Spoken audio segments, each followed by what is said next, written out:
Let the trial begin.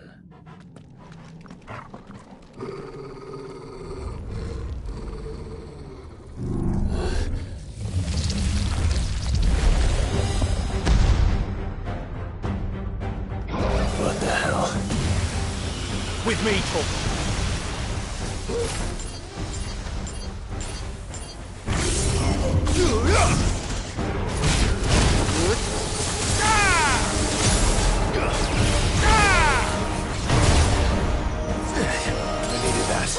Help me, boy.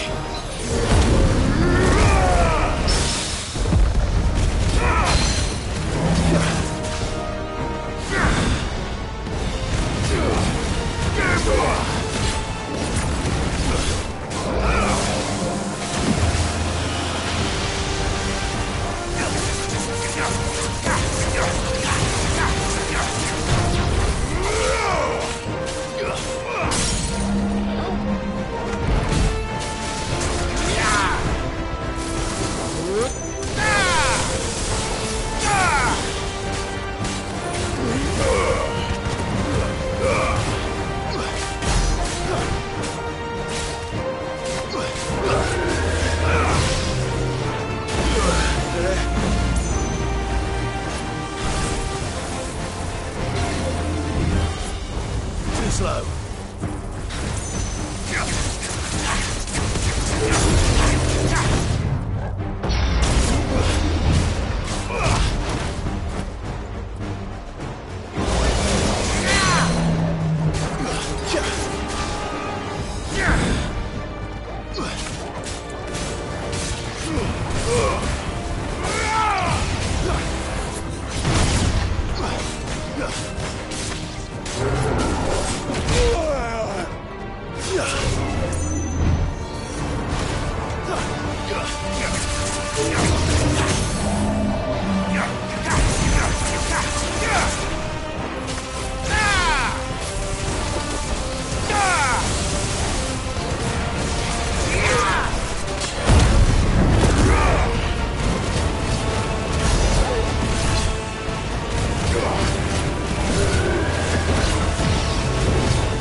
Seems we're expected.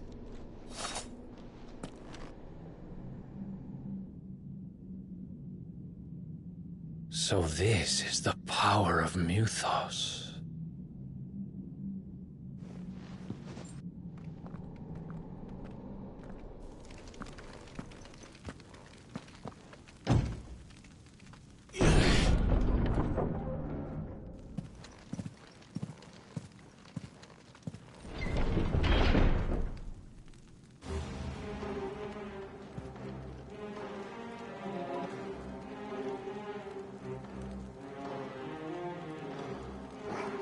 Did the orcs do this too?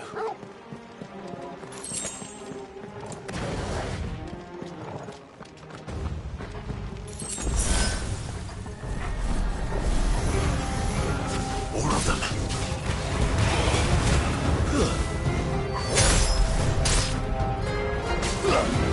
Nice try.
the hell is going on?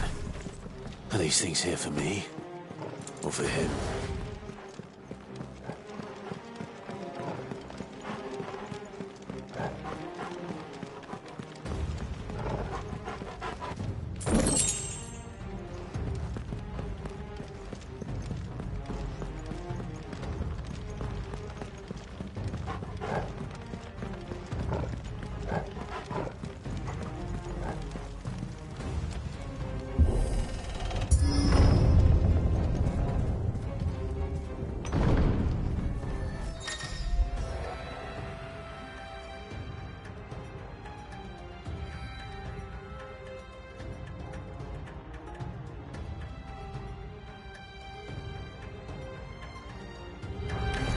Someone's brave.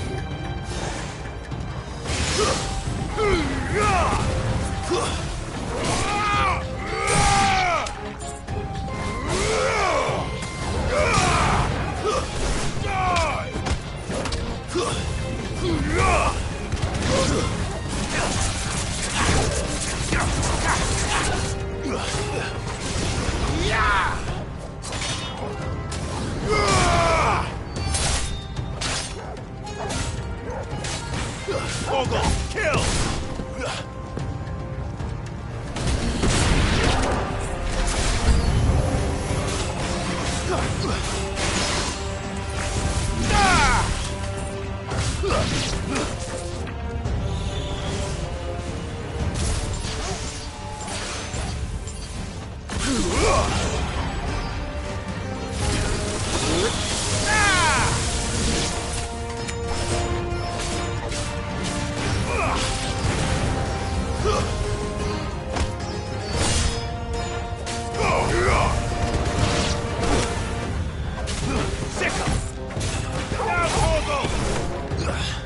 Stay down!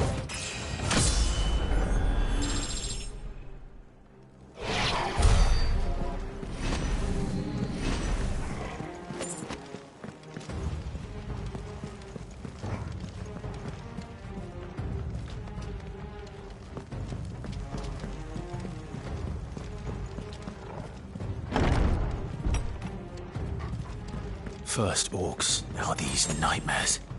Is this your doing, Ultima?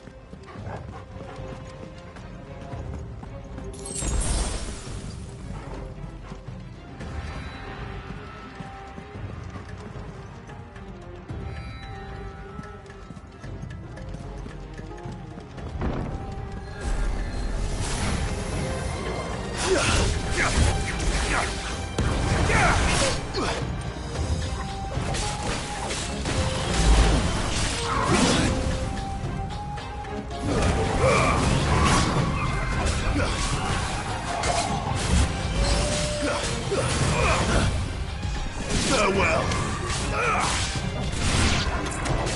Let's try.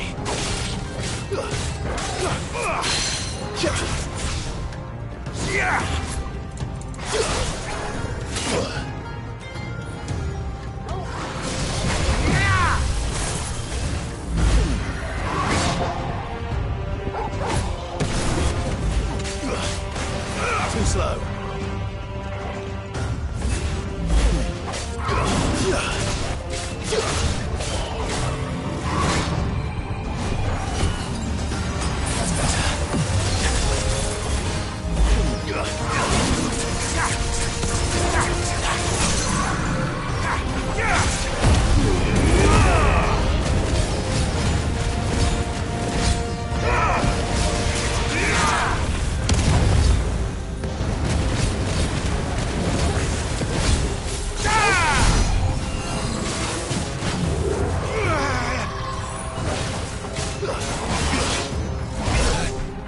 Let's try.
You've been busy, Kupka.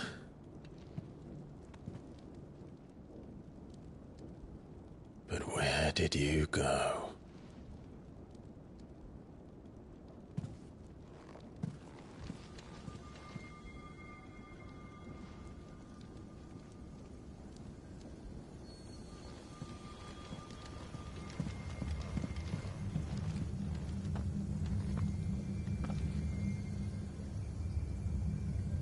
The heart.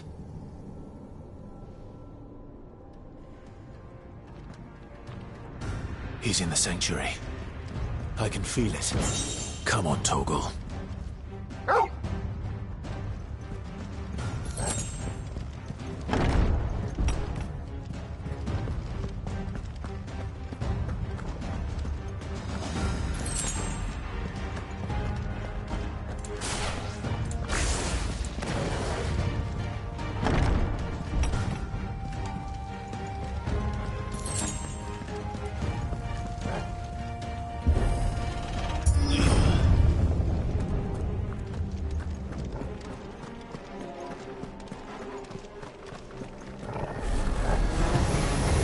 Just what I needed.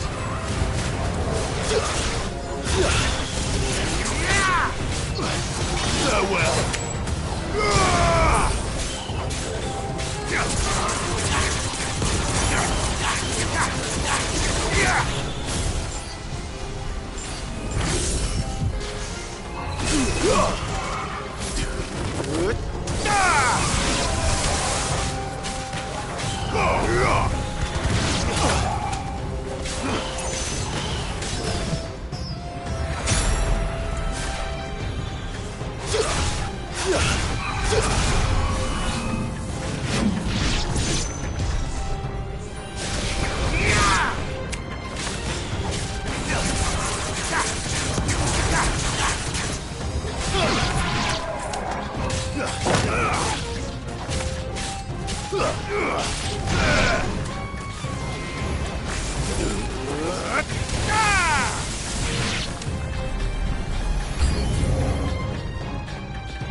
Fine hand.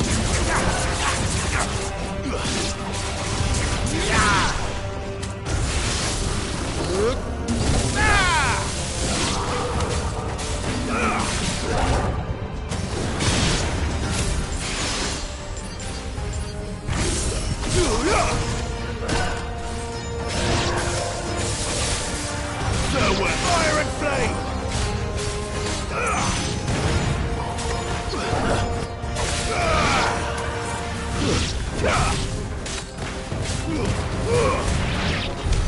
That had better be the last of them.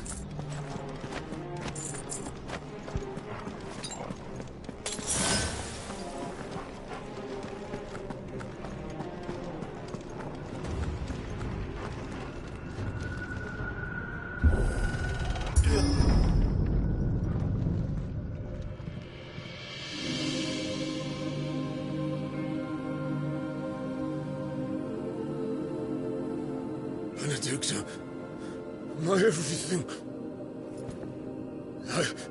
I've missed you so much. Kuka!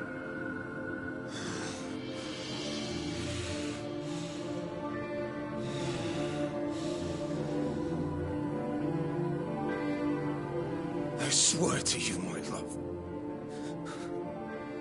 We will never be parted again. What's wrong with him?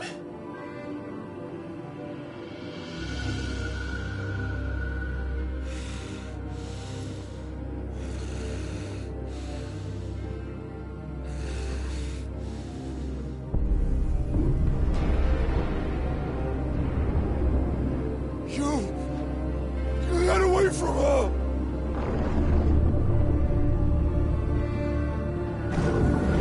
Benedicta!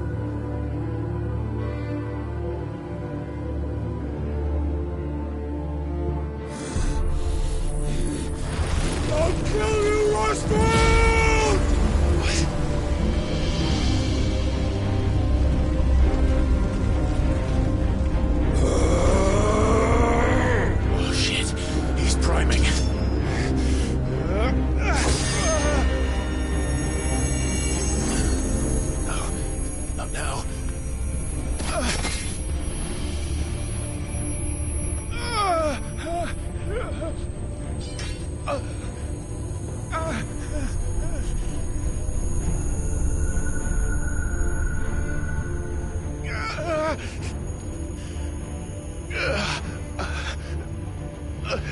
Come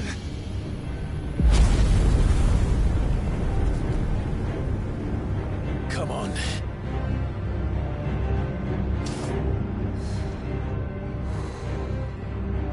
Find him. You've done this before. You can do it again. Let the flames burn within you. No. Let them burn without. Come to me, Ffxvi!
But if you can do it, then so could I!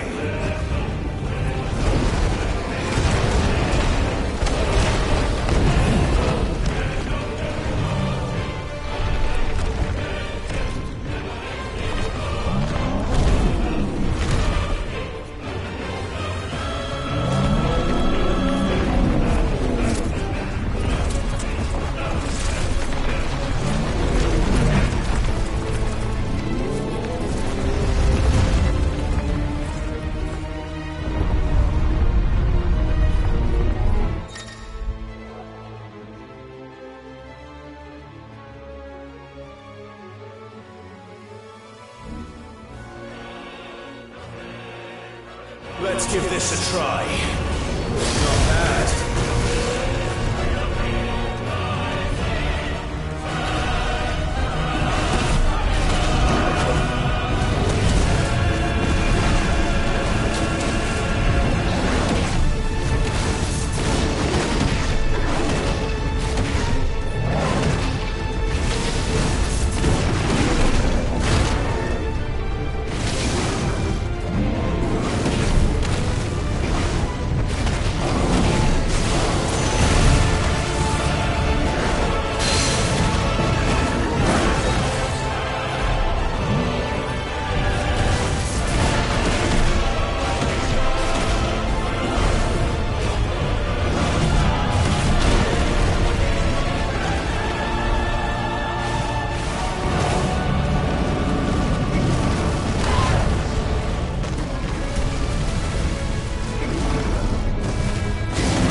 go!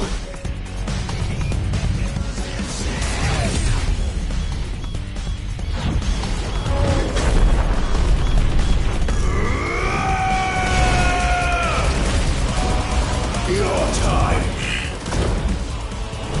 is past! And this game is over!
Is that you, Ultima?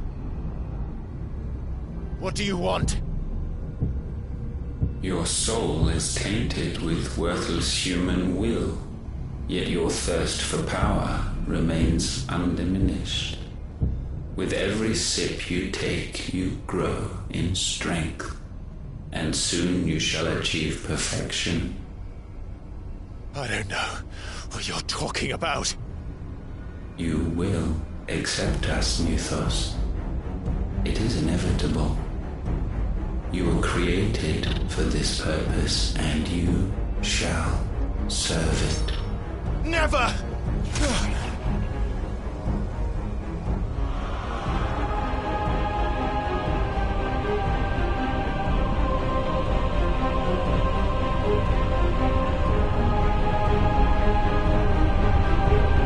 Fight it, Clyde! Don't let him in!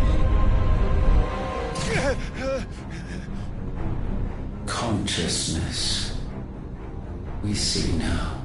Human will is so insubstantial it cannot exist in isolation. You mitigate its weakness by interweaving it with your consciousness. We believed we had merely to purge you of your will to claim our vessel. It appears we first have to sever every thread of the consciousness that supports it. No matter. The time to build a new world is not yet upon us. We will contemplate.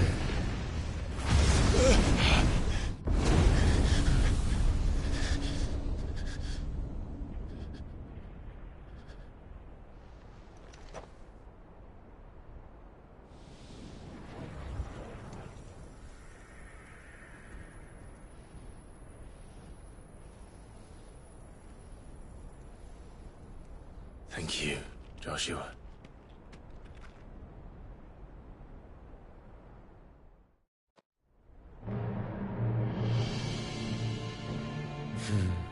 One can no more command the power of ether by drowning in its flood than one can constrain the tides by standing in the sea. I had thought Hugo wiser than this, but it seems his head was full of rocks after all. Titan was strong. Your Majesty. But Mythos is stronger. For 5 years, that man lived only for revenge. Clinging fast to a fiction, even as it swept him into the abyss.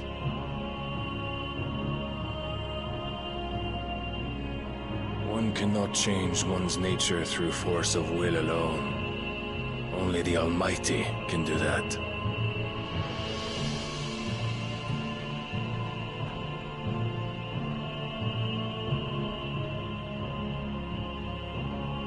Hugo Kupka, the man who gave his life for a woman's head. A fool like all the rest.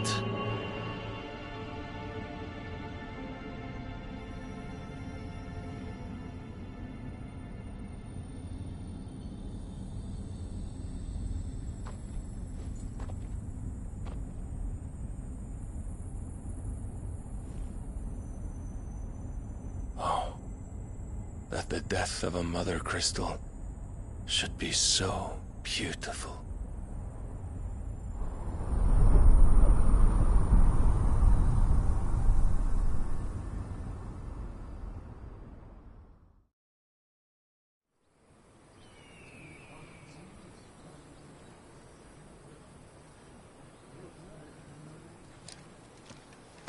Some medicine, my lord?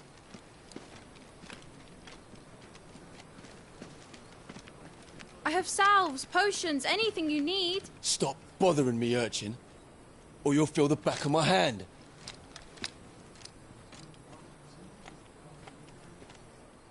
You must consider your health, my prince. If a show of force is needed to keep the Dalmex at bay, you may trust in your dragoons. I beg you to call on Bahamut only as a last resort. His strength comes at too great a cost. The Empire agreed to an armistice with the Republic, and yet the Emperor still plots its ruin. For now, the Dalmex suspect nothing, and as long as I can hold their gaze, war need not be inevitable. But more than that, Bahamut is the champion of the Empire. When our people look to the heavens, the sight of him gives them hope.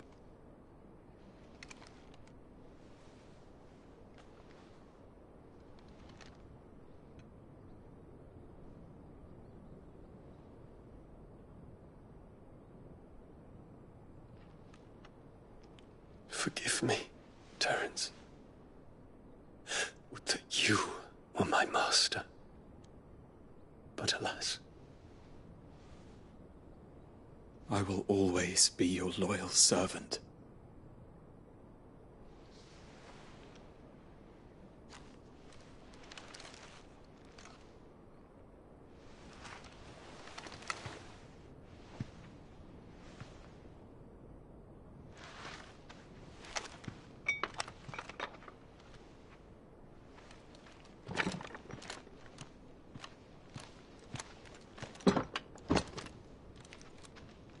Should the Council's brazen maneuvering prompt the Republic to tear up their own treaty and launch a new assault, our soldiers would advance to meet them, cutting across the Central Isles, but not in time to prevent their forces from breaching the southern defenses and storming Twinside.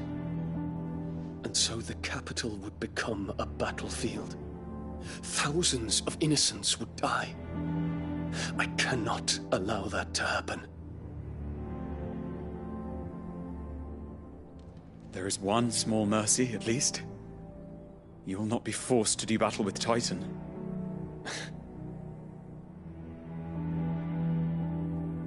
Would that I could avoid doing battle at all.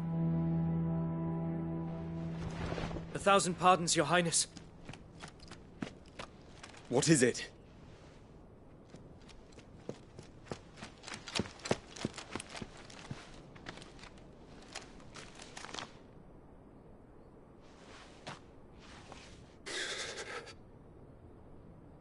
Olivier has been made Emperor. What is the meaning of this? My father's orders. What were they? Quickly! Yes, Your Highness. His Radiance requests that Your Highness maintain position here and... Ah!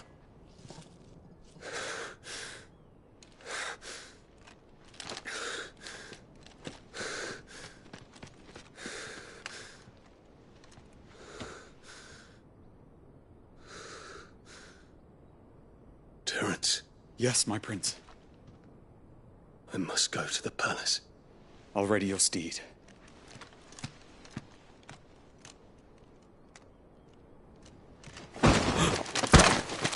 What is it now?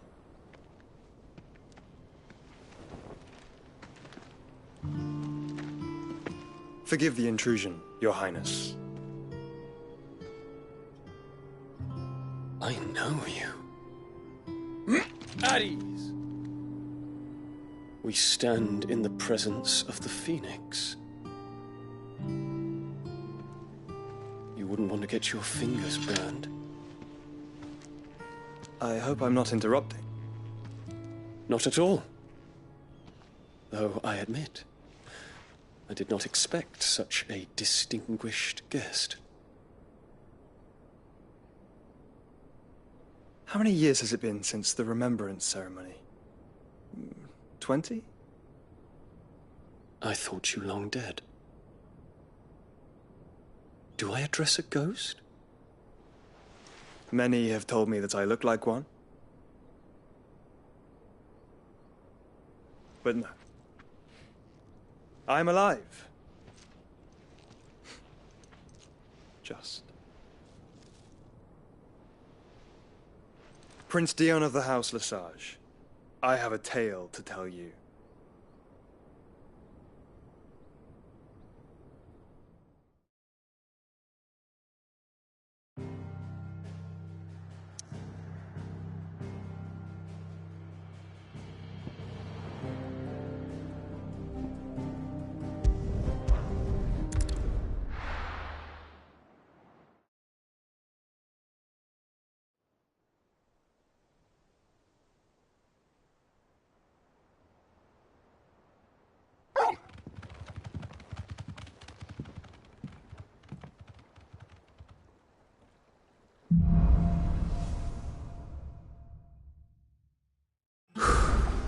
I'd better give Otto the good news.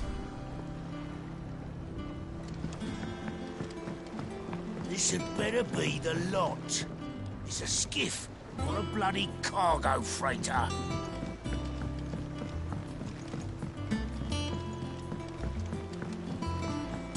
What ways need Welcome hatching? home, Sid.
Clive, you're back. I am. And with glad tidings for once. Hugo Kupka is no more. Well, I'll be. All of our comrades who lost their lives back at Sid's place be smiling down at you right now. We had a stolus from Lubor saying Drake's fang had fallen. I expect that was your doing as well, was it? It's a long story. One for the history books, I'll bet. Welcome home, Clive. It's good to be back. You look better. I feel it. Which means I'm coming on your next little adventure. You're not leaving me behind again. Wouldn't dream of it. Otto. Any word on the Royalist movements since I've been away? Shouldn't you be putting your feet up? If you really want to know, go and have a word with Vivian. Thank you. I will.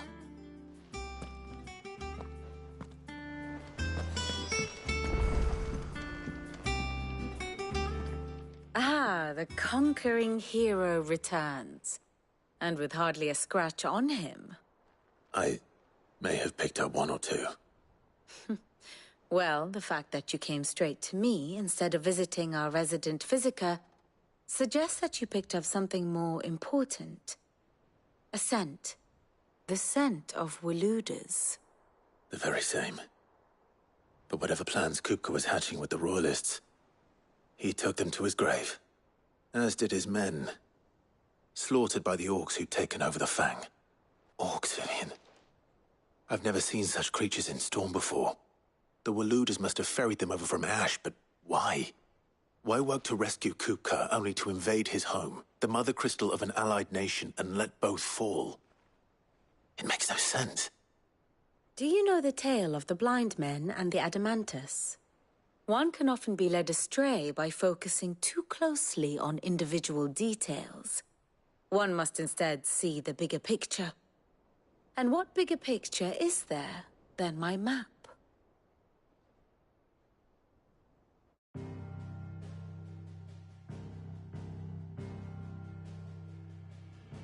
The kingdom of Waloed claims dominion over all of Ash.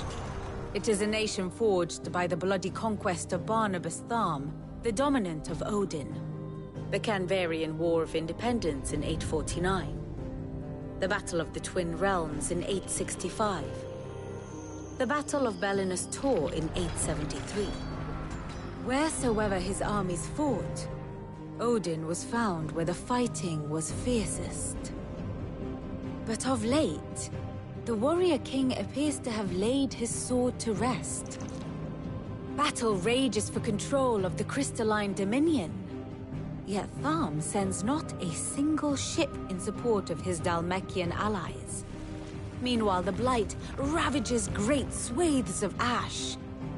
Yet warlike Waloed shows not the faintest interest in laying claim to untouched lands. So why go to the trouble of sending an army of orcs into the heart of Drake's Fang, only to make no attempt to claim the Mother Crystal for Waloed? It can hardly be for lack of men. Tharm's armies rival any in the Twins. No. We have not seen the last of the Waloed standard. Odin will ride again. It is but a question of when. And on that day, who will be trampled underfoot?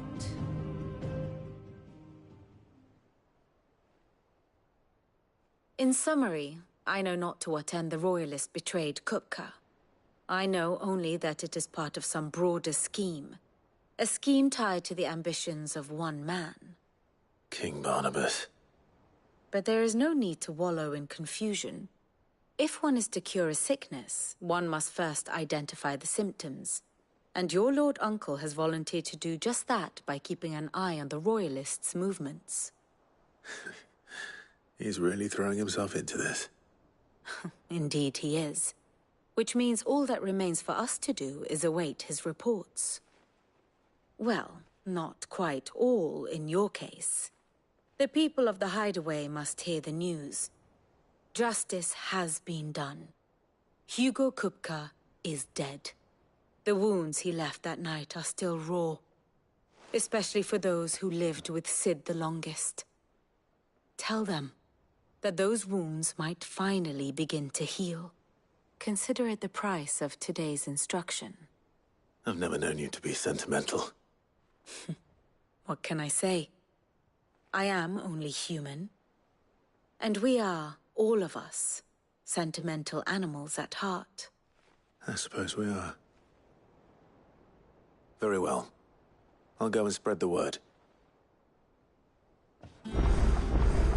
Ah, my favorite pupil.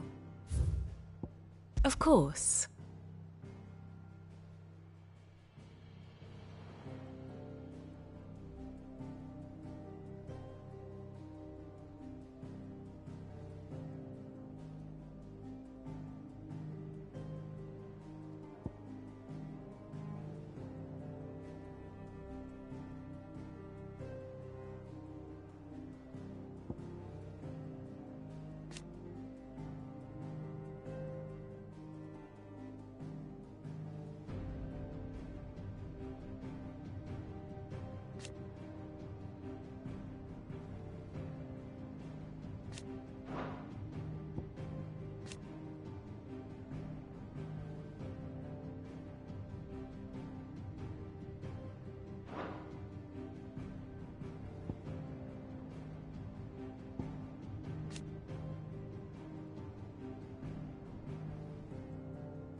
Very good.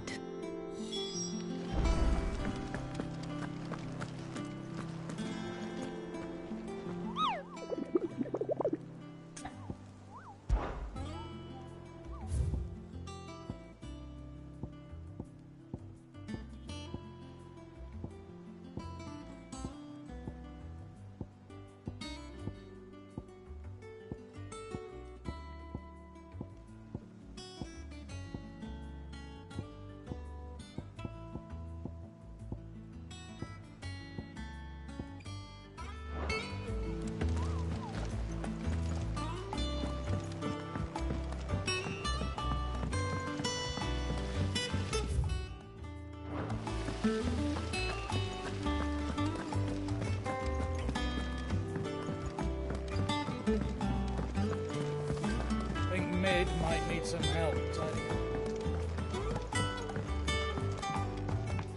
If I don't come up with something soon.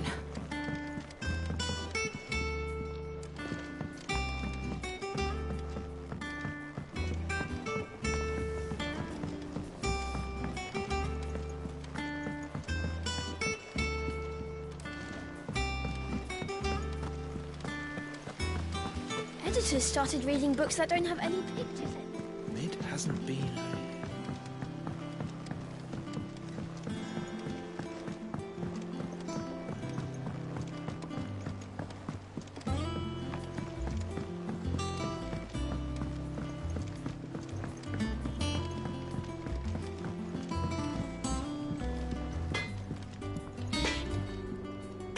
Blackthorn, do you have a moment?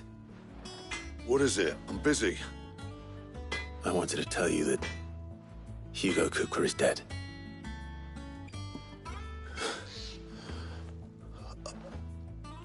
I can't tell you how long I've been waiting to hear those words. This is it then. A new beginning under a new Sid. I'll try to live up to the name.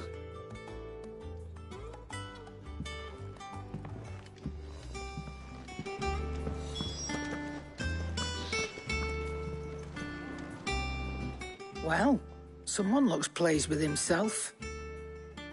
It's true what I'm hearing, then. Nothing escapes you, Lady Karen. It's true. Kupka is dead. No more looking over our shoulders, then. Good. I'm starting to get a crick in my neck. Don't let it go to your head, though.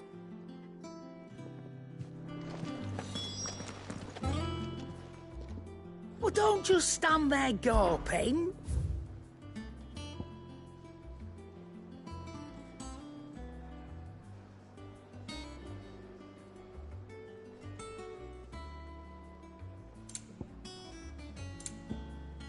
Is that all? What do you need? A Ffxvi, do you?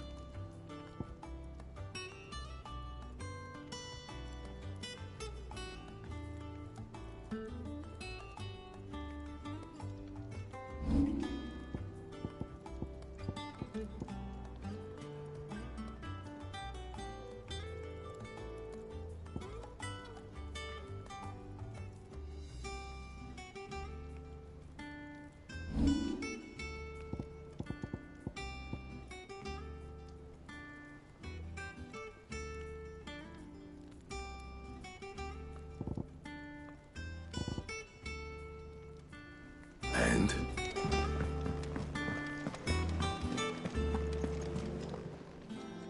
Is it business or pleasure?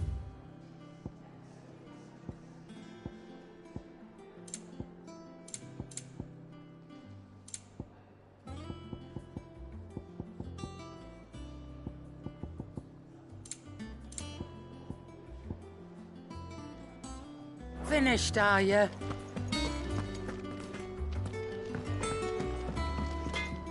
Back, are ya? A Ffxvi, do you?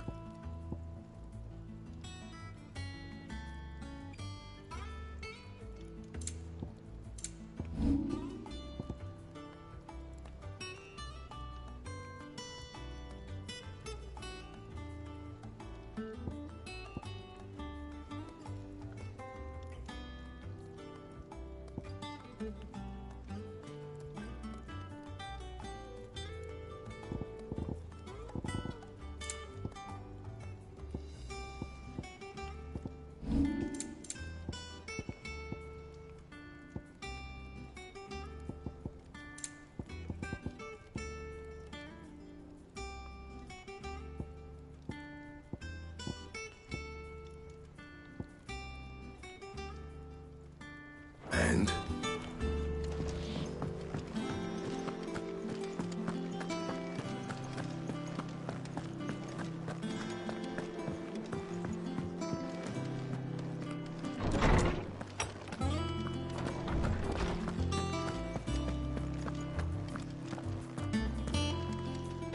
Ah, Clive. Have you come seeking the gift of knowledge? No. To share mine, actually. Hugo Kupka is dead. Oh my. Can it really be true? Look, he's crying. He is. The big baby. And with good reason, children. These are tears of joy. We must offer up a prayer to your parents that the heavens might weep with us. There shall be no lessons today, only thanksgiving and merrymaking. Go, put away your things. All right. Brilliant.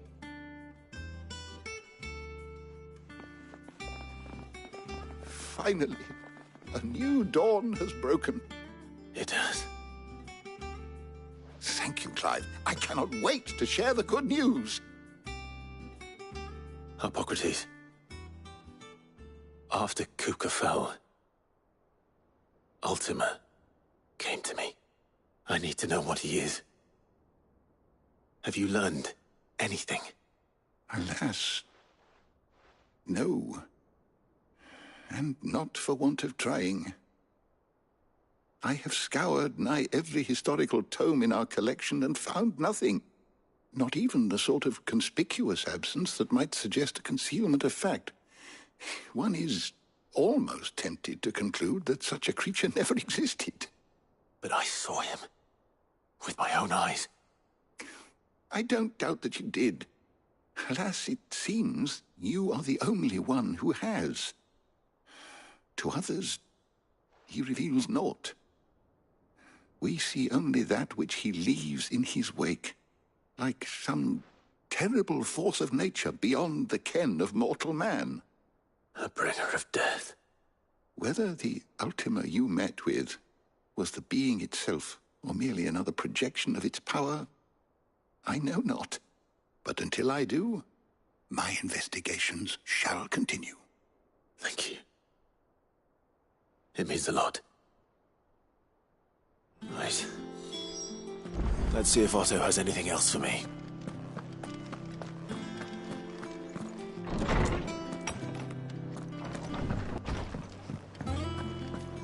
Thanks to Sid. And what can I do for you? Going purse weighing you down?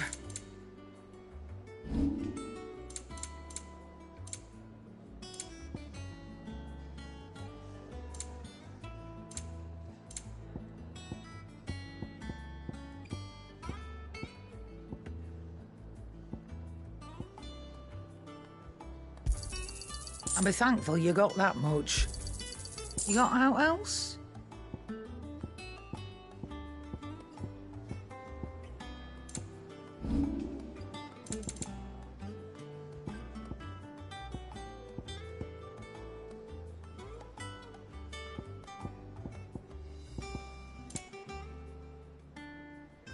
Come again. Or don't. I'm not much bothered either way. I'm telling you, it's true. I heard it from Otto's own lips.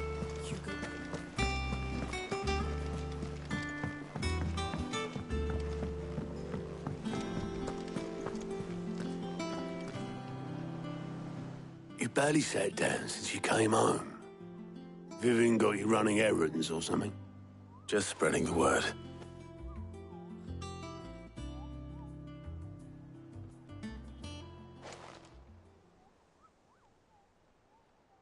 So, the Professor's got a soft side, has she? I'd never have guessed. No. She was right, though. Everyone was glad to hear the news. Ah, but you ain't told everyone. I can think of plenty of friends back at the old hideaway who'd sleep more peacefully for knowing. Not least of all Sid. You should tell him. You're right. I should. And I will. Well, when you do, be sure to take Mid with you. She's been going at it hammer and tong down in that workshop of hers, trying to do her father proud. But I can't remember the last time she visited the old sod's grave. Very well. I'll suggest it.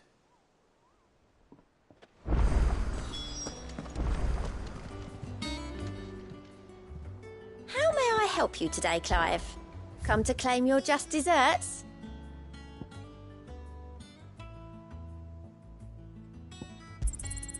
All yours. Best of luck out there, Sid. Clive. Here you go.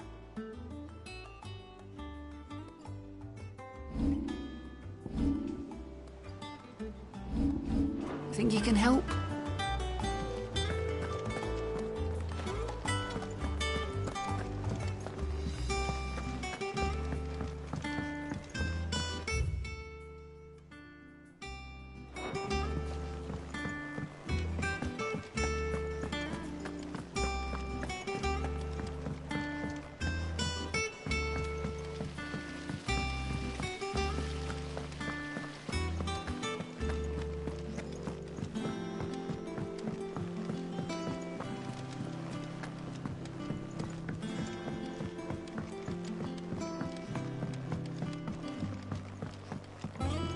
If I don't come up with something soon. All right, Clive? What do you want? I'm going to visit Sid, and I thought you might like to come with me. Sorry, I'm too busy for all that right now. I've got to get this thermal displacement stack sorted. Thermal... Displacement stack. Here. And this is for... Only the fastest, finest ship the world has ever seen. The Enterprise. Me and my dad designed it together. Where other vessels rely on the fickle winds to drive them through the water, ours is fitted with mithril engines. And those things have got more push than a behemoth in a bad mood, and more heat than all the hells put together. Which is where the stack comes in. I may have already talked some tight-lipped shipwrights into putting the hull together for me in a little dockyard in Canva. But the stack's a bit more involved, so I'm building it here. Thing is, it's so involved that I'm running behind and it's starting to hold things up over at the shipyard. I'll come and see my dad, though, when I'm done. Whenever that is. Is there anything I can do to help? Good old Clive. I were hoping you'd say that. First things first, I need some parts meching. The stack will be made up of 3 major components. There's the plating, here, that channels hot vapors away from the engine. The helm over the top, that disperses all that heat into the air. And the shielding around the sides. That stops the rest of the ship from going up in flames. A full suit of armor, then. Probably best to take it one piece at a time. Then you'll need to start with the plating. Everything else fits onto it. I've got the designs and the list of materials here. Show these to Blackthorn. He'll know what to do. I can't make head nor tail of them. Luckily, you don't need to.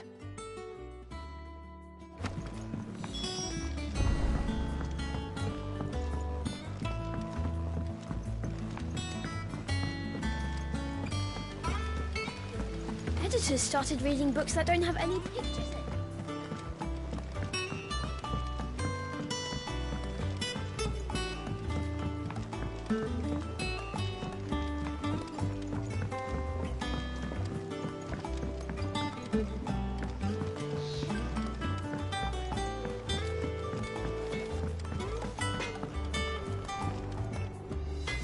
Blackthorn, can I ask a favor? Out with it. It's for Mid. This my last chance to say I'm otherwise engaged. I'd spare myself the arseache. Go on then. What is it this time? She said you would know. Here.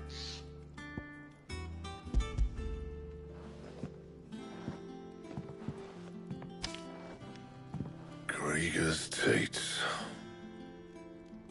Well, I don't know what the hell you'd want this for, but I can make it. Won't be easy, though. And I'll need help. Get Gavinotto in here, will you? All right.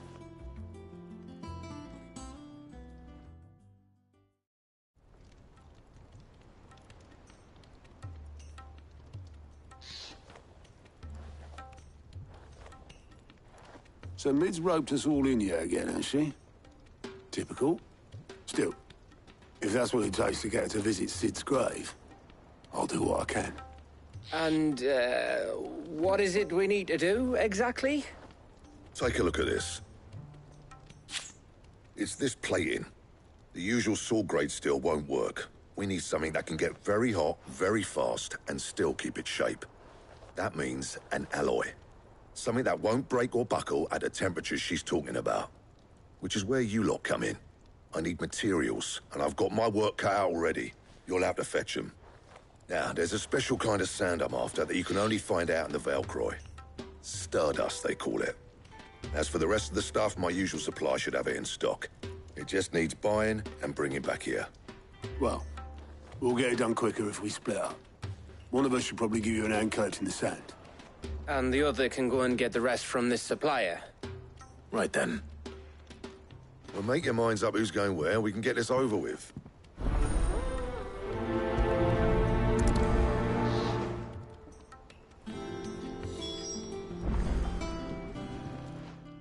You going after the Stardust then, are you? Which one of these two lucky souls is going with you?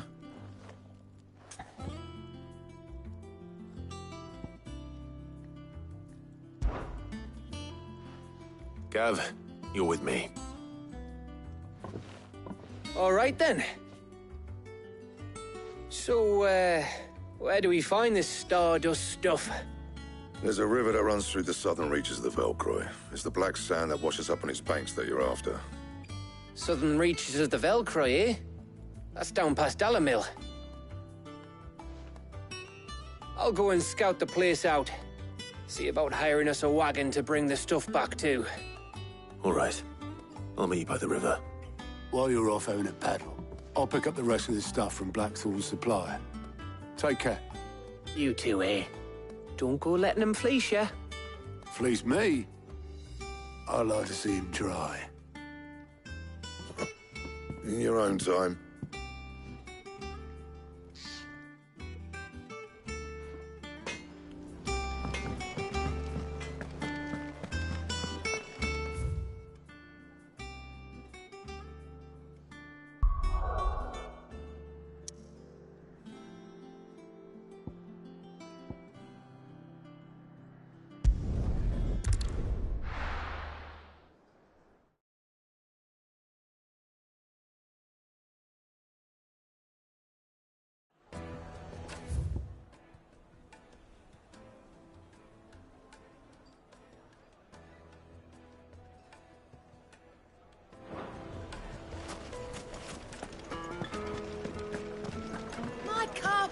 Take a sniff, good sir. If we leave now, there'll be no one to man the shop. Gone, just like that. And without so much as a by your leave. What's the matter? It's my apprentice. He up and vanished while my back was turned. I'd go and look for him myself, but I've got a bakery to run. A bakery that's now short one pair of hands. Loath though I am to rely on the kindness of strangers, I'm at a loss. Please, will you see if you can find him? I'll see what I can do. Do you know where he might have gone? I wouldn't be surprised if he was off somewhere mooning at Drake's Fang. He used to work there, you see. Poor fool left his heart in its hollow. All right. Then that's where I'll start.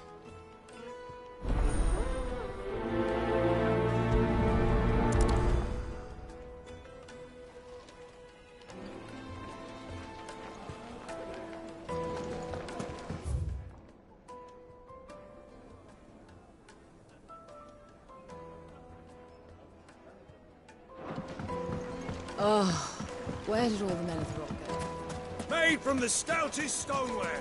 Oh, shit. Won't you come and play, handsome? 1,000 gil for a measly bunch of...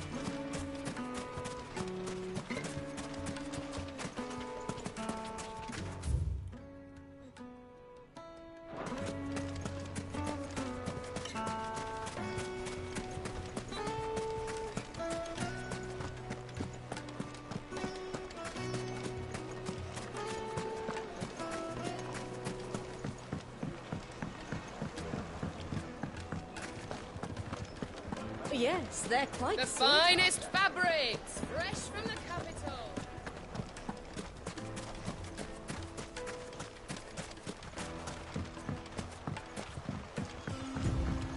Looks like I found the river. Now where's Gav?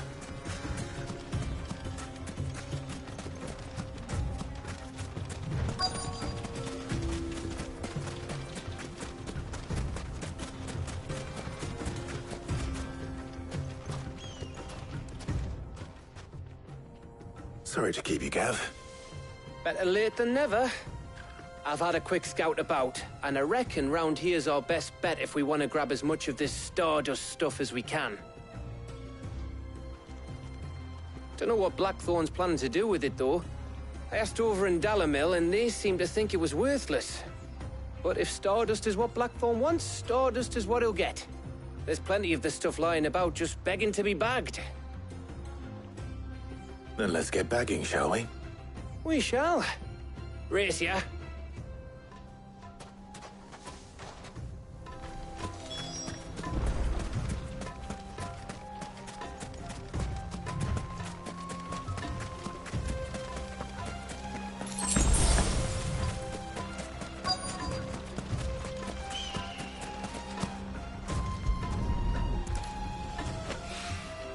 So this is Stardust.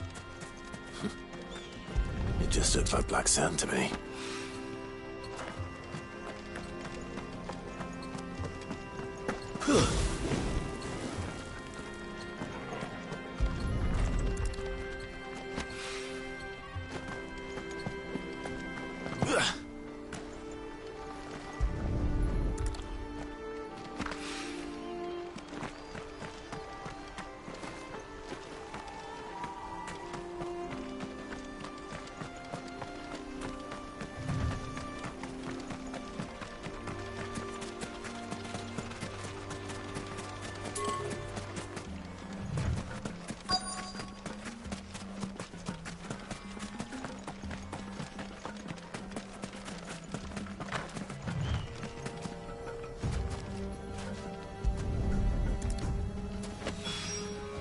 That should be enough for now.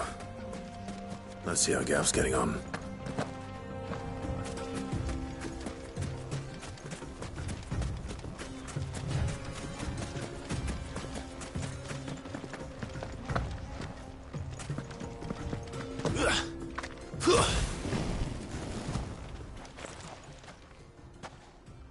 You finished?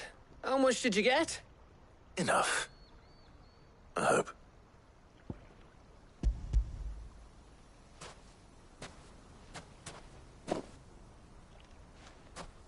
Oh, you win.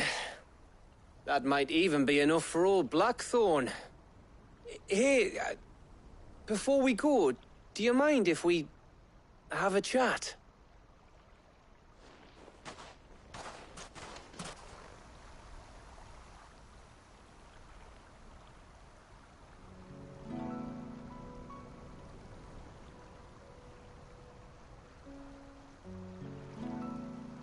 Feels like ages since we had the chance to talk.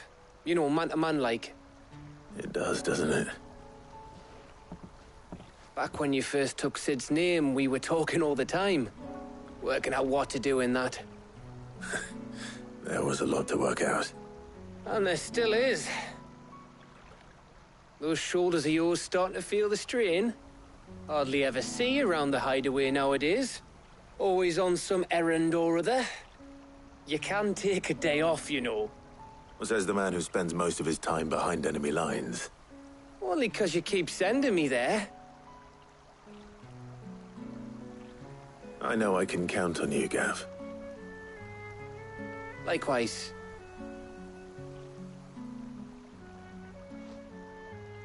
So you keep sending me wherever you need to, and I'll keep going. Safe in the knowledge that I have a home to come back to. Thanks to you.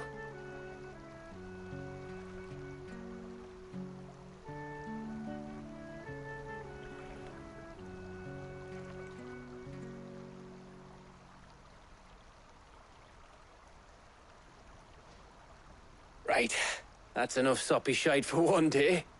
We'd better get this lot back to Blackthorn before he slings his hammer at someone. You go on ahead. And try to get some rest once you're there. Oh, I plan to. Believe you me. After Blackthorn gets what he needs, of course.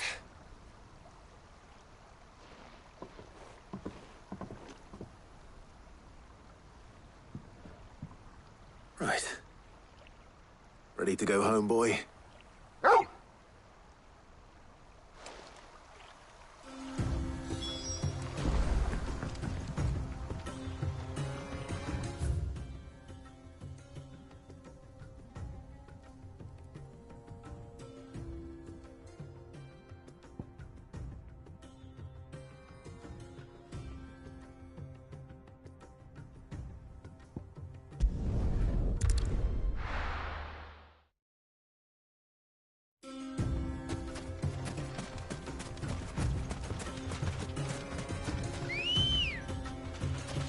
Ready, go?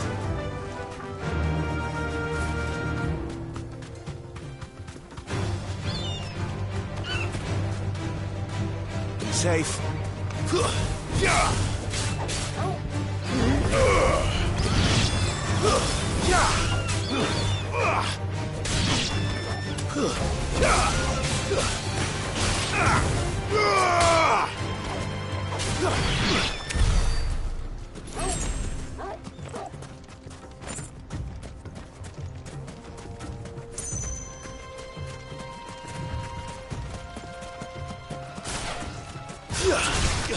All right.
Come on. Fly, Ambrosia.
You deserve a rest.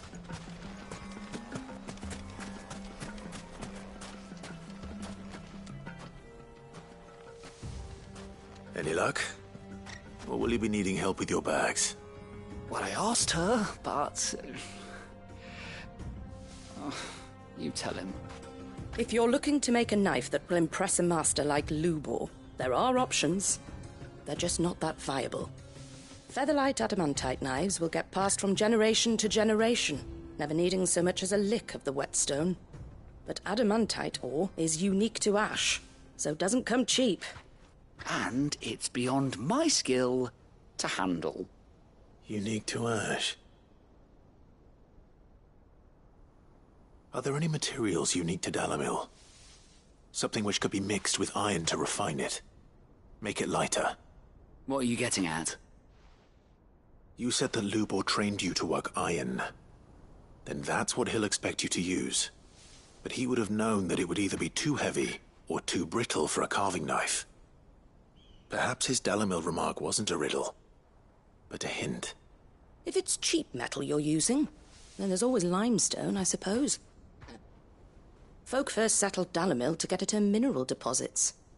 And, if you know the trick, it can be melted down in the furnace to drive out impurities from low-quality iron. Bloody hell! That must be it! I don't suppose you know the trick, do you? It's hardly my speciality, but I've been around enough blacksmiths to know how it works. Looks like I've got some learning to do. Clive, I hate to ask after all that you've done for me, but... The limestone? Fine. I can hardly abandon you now. Besides, I want to know if this is the answer to Lubor's little riddle. I can't thank you enough, Clive. You'll have no trouble finding limestone over in the terraces. The place is bloody made of it. Then I suppose I'll meet you back at the forge. Right you are. I'll see you shortly. So, do you crush...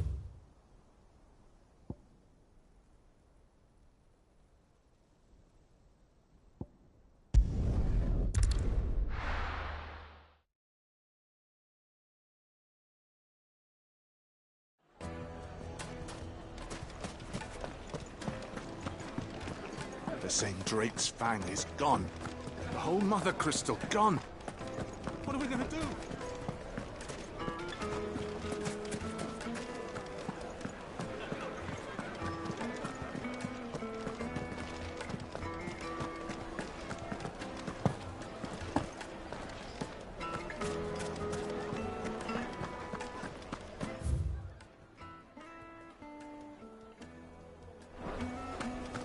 The finest fabric. The most fragrant herbs and spices. Oh, where's all Melthrope? Plates and pots!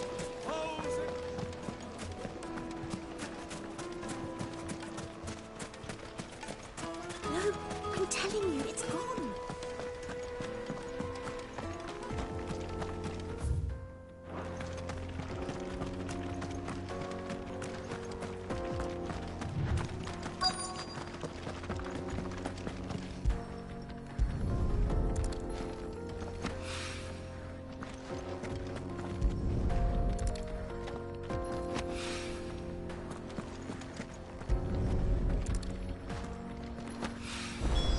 One rock looks a lot like another.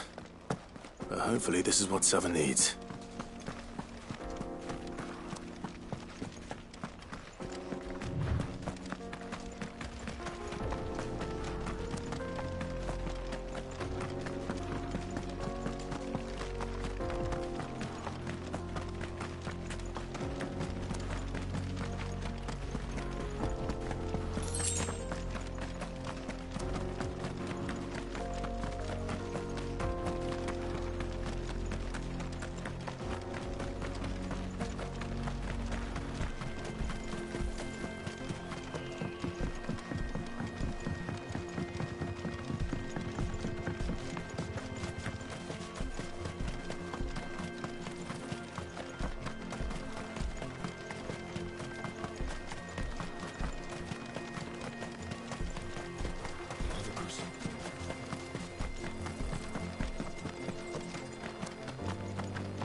Excuse me.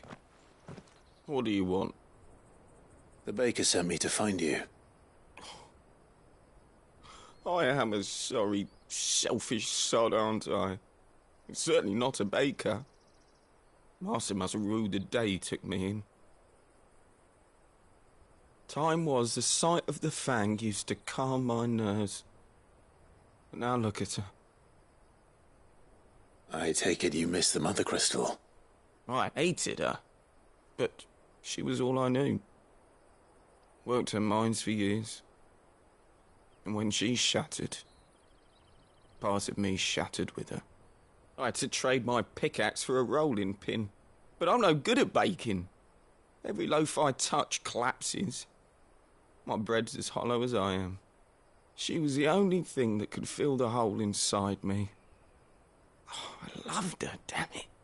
But now she's gone. She's never coming back. What am I supposed to do? I ask her. How does a shell of a man learn to live again? Perhaps you could express yourself in your work. If you miss the Fang, maybe you could recapture it somehow. Recapture it? I'm a baker, not a... You know, you might just be right. What a fool I've been! I have to get back to the bakery right away. Thank you. Thank you, my friend. You've opened my eyes. Wait.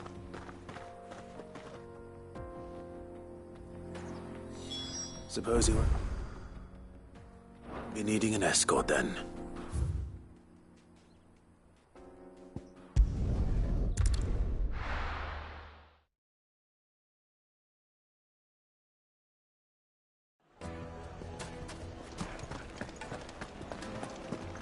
My carpets have The most bright- fragrant herbs and spices from the breadth.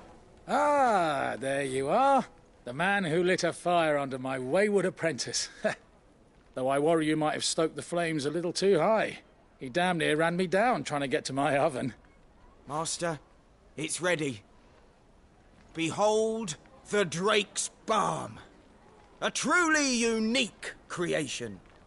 I dare say it is. Just look at it. A perfect likeness of the Fang herself. Her steepled peaks, her fulsome spurs, her inviting hollow. True, my loaves collapse more often than not, but what's the Fang without her crater? Why, no Fang at all. And look, inside. She's filled to bursting with a bounty of beautiful crystals. Salt crystals! Master, I have found my purpose. I must use my work here to preserve the memory of the Fang. Well, if it tastes half as unique as it looks, I'd certainly say you're onto something. Not only is my apprentice back, but he's finally pulling his weight. With any luck, I might even have a new delicacy on my hands. I don't know how you did it, but you have my thanks.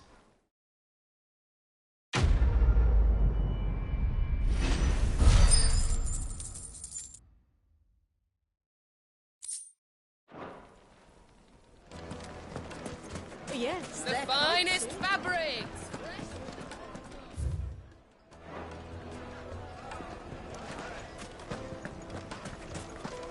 Master Lubor says Drake's Fang has fallen. I wasn't sure how much you'd need, but I hope this is enough.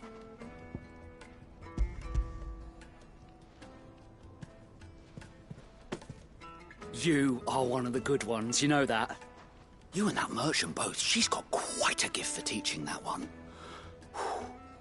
Now, time to see if limestone is the secret weapon we were hoping for.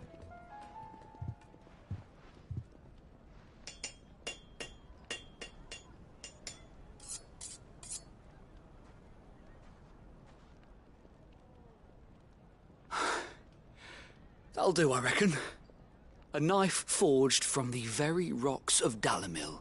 Her spirit, if you will. It's a fine-looking blade. I only hope Master Lubor agrees. That sounds like my cue. And just as well. I was getting tired of waiting. I'm sorry, Forge Master Lubor. Let's take a look then, shall we? First things first, Sava, do you think this is a carving knife worthy of the fine people of Dalamil? I'd like to think so. But what do you think? What do I think indeed? It's sharp-ish, but it won't last long with hard use. And it's heavy, heavier than it should be. You might not think it just to hold it for a moment, but sell that to a cook and you'll never hear the end of it. It looks like someone paid a visit to the terraces. The limestone was a step in the right direction, granted, but one that still leaves you short of the mark. And I was so certain I had it all worked out. I don't know who you found to teach you that little trick, but it certainly shows initiative. Next question. How much do you think I would charge if I'd made this? Well, if it took you even a fraction of the time it took me, I would say you could demand a heavy purse. And who would be able to pay that? The butcher? The hunter? The cooks over at the inn? Dalamil is home to humble traders, not wealthy lords and ladies. Rule number 1 in any business, Sava: know your customers. Yes, Forge Master. This is just about passable. But only just. I'd say you're worth keeping around a little longer. Starting tomorrow, you'll have an anvil of your own. I will. Thank you. I was wondering, what would you do if you were asked to forge a carving knife? I'd do what I always do. Ask who it's for. If it was for the butcher, I'd make sure it holds an edge. For the hunter, I'd make it as tough as Titan. For the cook, light as a feather. And for the nobleman, I'd make it cost an absolute fortune. There goes a master, all right. It looks like congratulations are in order. I couldn't have done it without you. So much for the Forge Master's riddle, though, eh? The spirit of Dalamil had nothing to do with limestone or anything much at all. Meaning, I had you run around for no good reason. You've passed your test. That's all that matters. You'll have a forge of your own in no time. And when I do, I'll craft you the finest carving knife you have ever seen.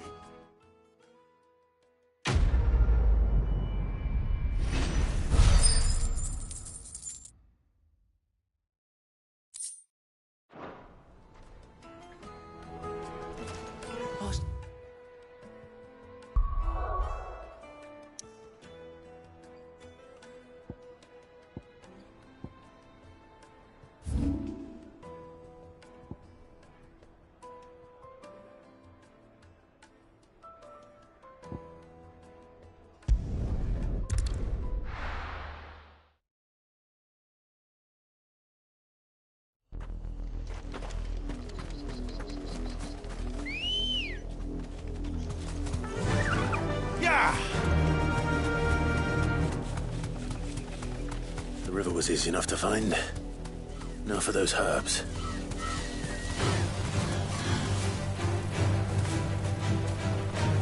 Straight home now.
This is the only plant around here with blue flowers.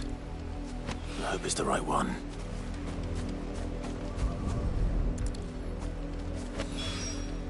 Should be enough.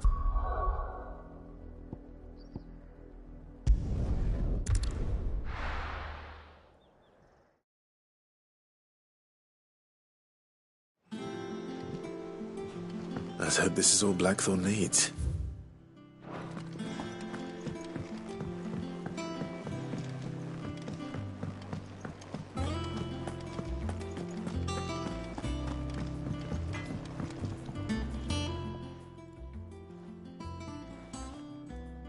Blackthorn, got everything you need? Yeah. Yeah, I do. Cheers for the stardust. Should be enough to be getting on with. We should go out on maneuvers together more often. You'll be sneaking around on your tud all the time. I'll make a start on putting this thermal plating together then. It will take some time, mind. So if you've got other things to be getting on with, I could do without you breathing down my neck. Thank you, Blackthorn. I'll let Mid know construction's underway.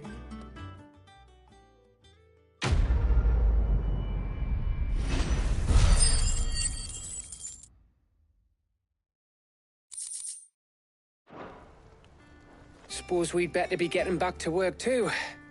Give us a shout if you need anything.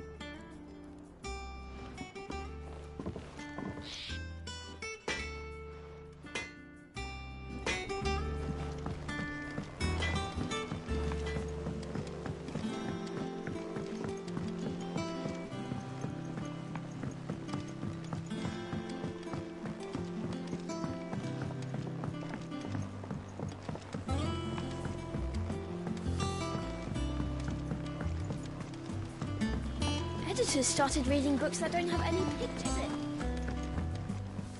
I think Mid might need some help.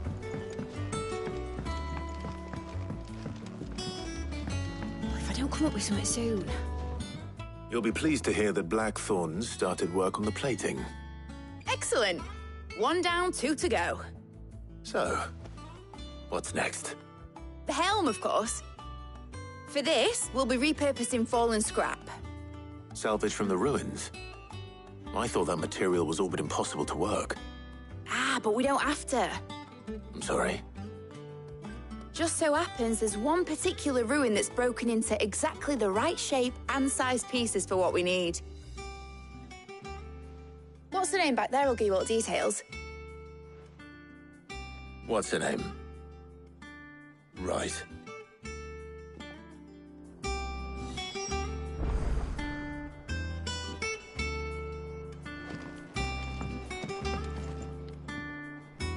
Oh, Sid, is this about the helm?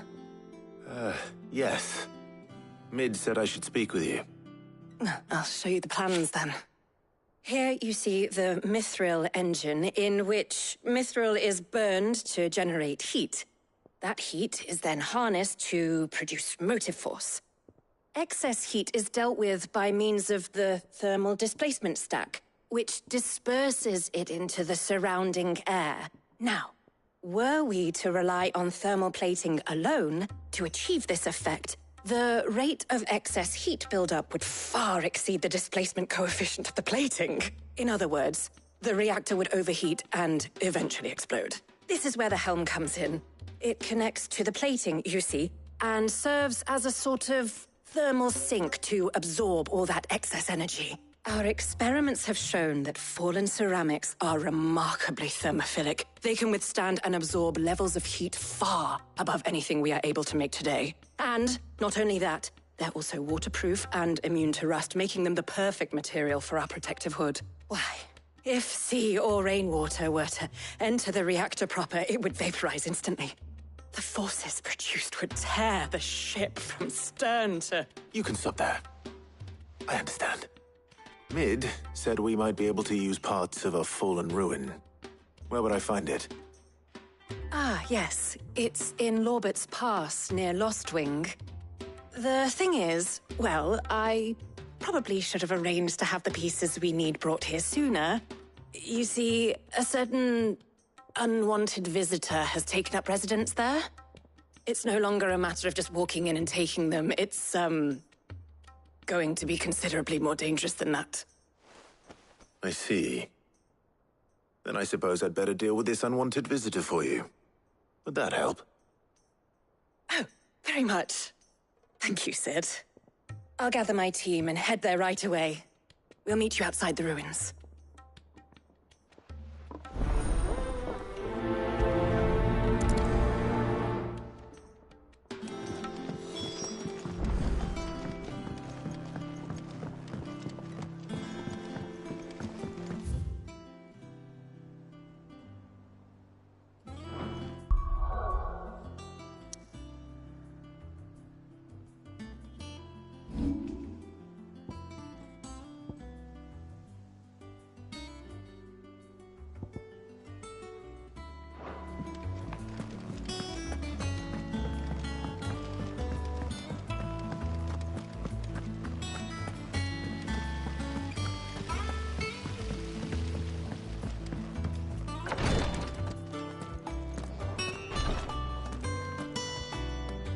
I hope you didn't have too much trouble finding the ammonia. Only the usual. Oh, yes. This is it. And more than I was expecting. I dare say the patient won't feel a thing. That is, unless I... You'll do fine. Tyre trusts you, which means I trust you. The hideaway would be lost without skilled physicers like yourself. Thank you for the kind words. Truly. But... I'm sorry. I'm still terrified. The brand is more than just ink on flesh. It's a death sentence. Milk of the wyvern tail lurking just below the surface of the skin. One ill-conceived incision, a single slip, and the poison fouls the patient's blood. Failure means death, and even success means tremendous pain. Days of agony as the wound heals. I became a physiker to help people, not to kill them. I don't want to kill anyone. Cursebreakers lead hard lives, and the operation is only the beginning. They toil in the shadows, risking life and limb, knowing their efforts will win them neither glory nor acclaim. And yet we never won for volunteers. Why do you think that is? Conviction? They're willing to die? They're willing to fight. To give their lives to create a world where people like us can be more than mere possessions. I know your work isn't easy, but neither is going under the knife. Be a shoulder for your patients to lean on. Stay strong for them. You sound like Tyre. Do you know what she once told me? It's natural for a patient to feel like they're suffering in solitude. And it's a physiker's duty to see that they don't. Thank you for helping me remember that. I won't falter. Not again.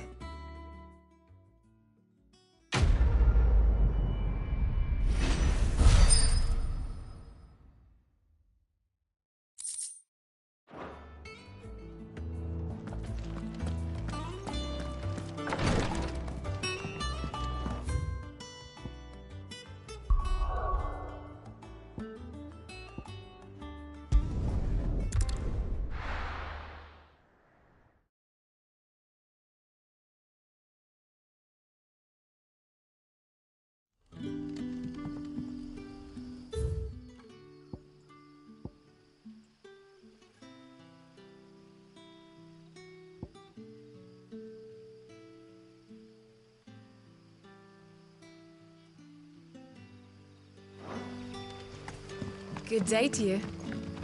Sit.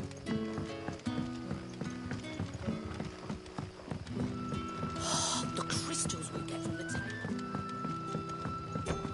Are we to dig a new cellar?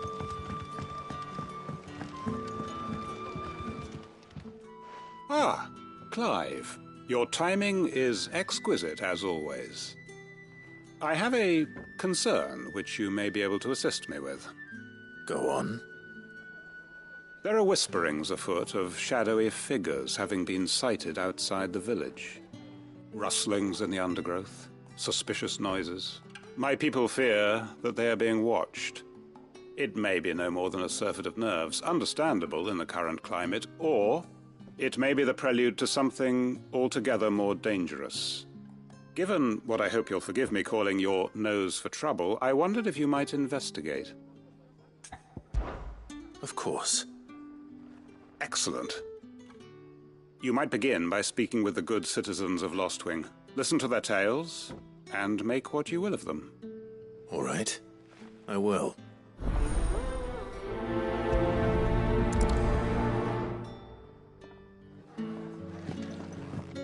Right.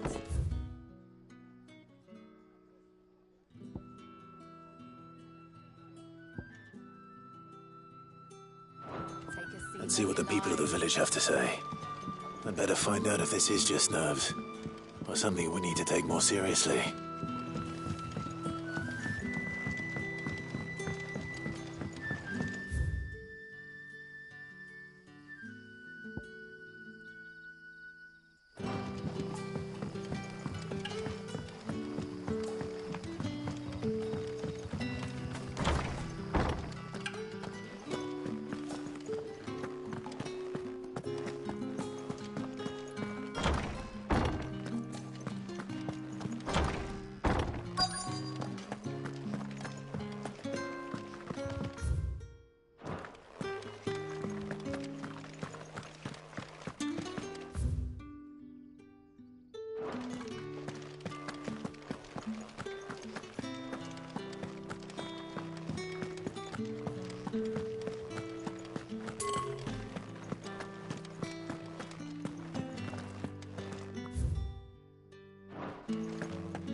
Do you have a moment? There's talk of suspicious figures in the woods. Have you seen anything out of the ordinary? No, but I've heard something. Sound of scraping metal, like someone sharpening a sword. Where was this? In Lorbert's Pass. Was out foraging for herbs when I heard it, screeching out from between the trees. Ran back here as quick as my legs would carry me, and I ain't been back since. I see. I'll look into it. Thank you. Seems Lorbert's Pass is our best bet, then. What do you say, Torgal? Shall we go and investigate?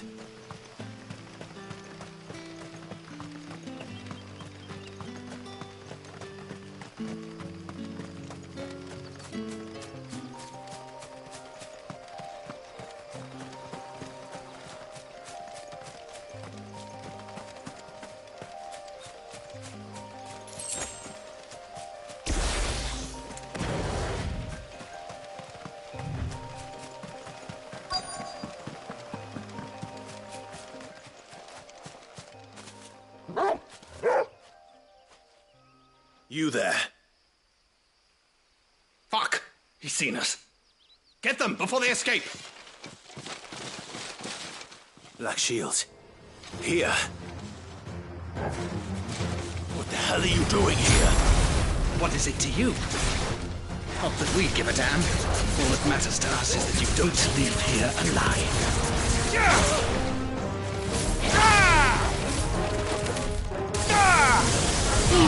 Stay down!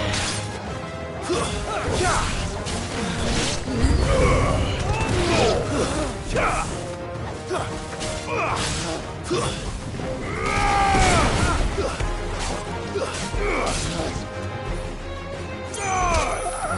finished!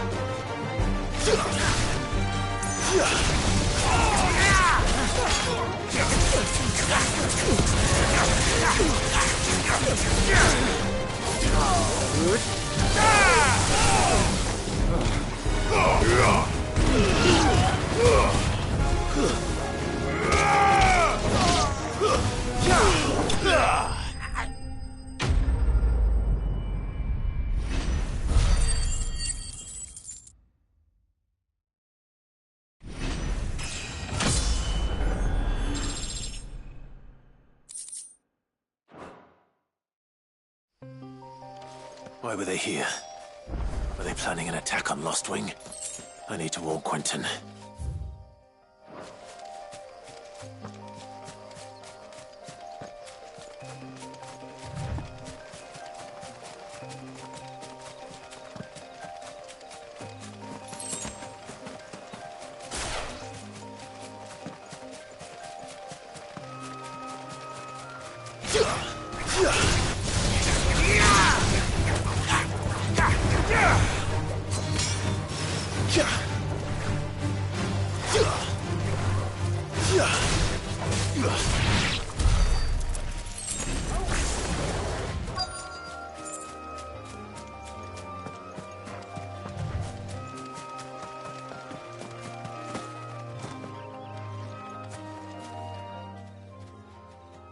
Oh, there you are, Sid. Thanks so much for coming. The, ruins are just over there, as is the creature I told you about, I'd imagine.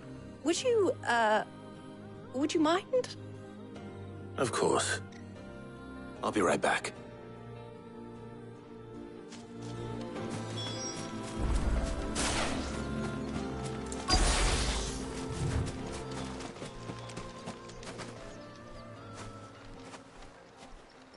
Anybody home?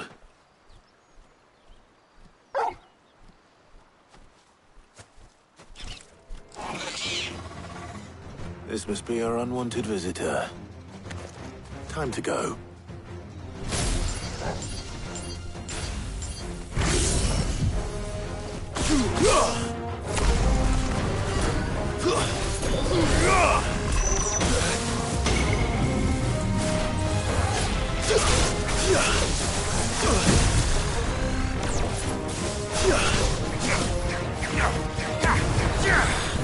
Give me!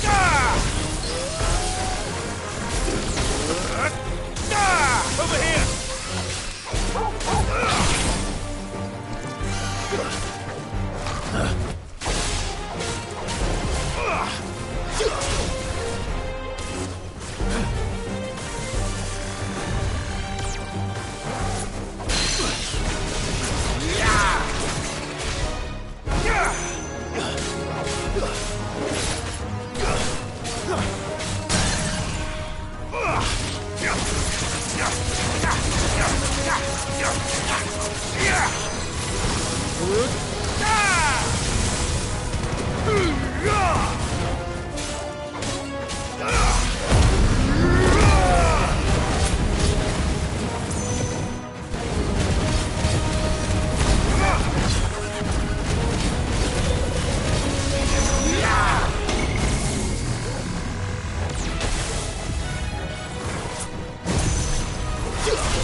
The things I do for you, Mid. Sid! Oh, thank goodness you're safe. You shouldn't have any trouble now. Indeed. Well, don't let us keep you. We'll, see that everything is transported safely back to the hideaway. All right. I'll let Mid know you're on your way.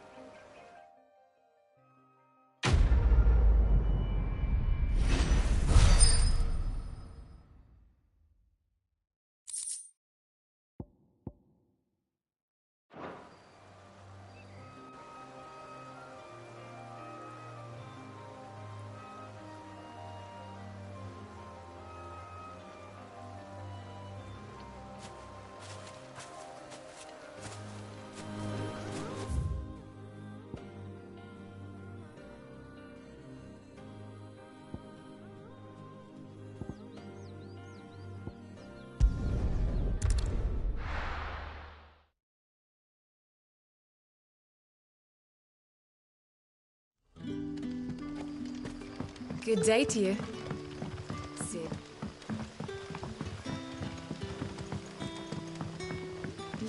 The crystals we get from it.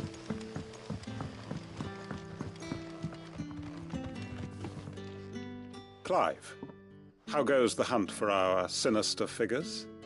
I found some black shields hiding near Lorbert's Pass. They're gone now. Black shields. The Empress's former bloodhounds, though they serve another master now. One who means to root out and destroy both me and those I care for. And it would appear the pack has finally caught the scent of its prey. Damn it all. I had hoped I would have more time than this. More time to prepare. But if we are cornered, we have no choice but to bite back. And bite back we shall. I'm sorry. You're going to need to explain. Who did the Black Shield serve now? And why would that person want you dead? Because I want him dead. Who? The former Lord Chief Justice of Sanbreque.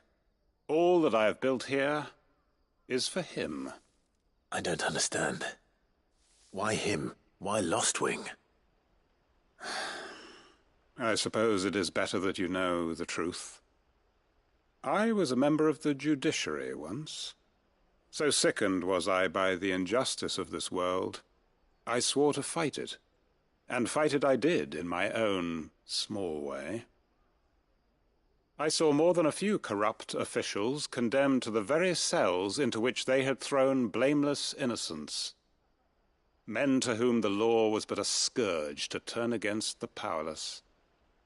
And throughout, it was the Lord Chief Justice who backed me, who was my one true ally in the quest to see justice done. So what changed? I discovered that he hunted bearers for sport.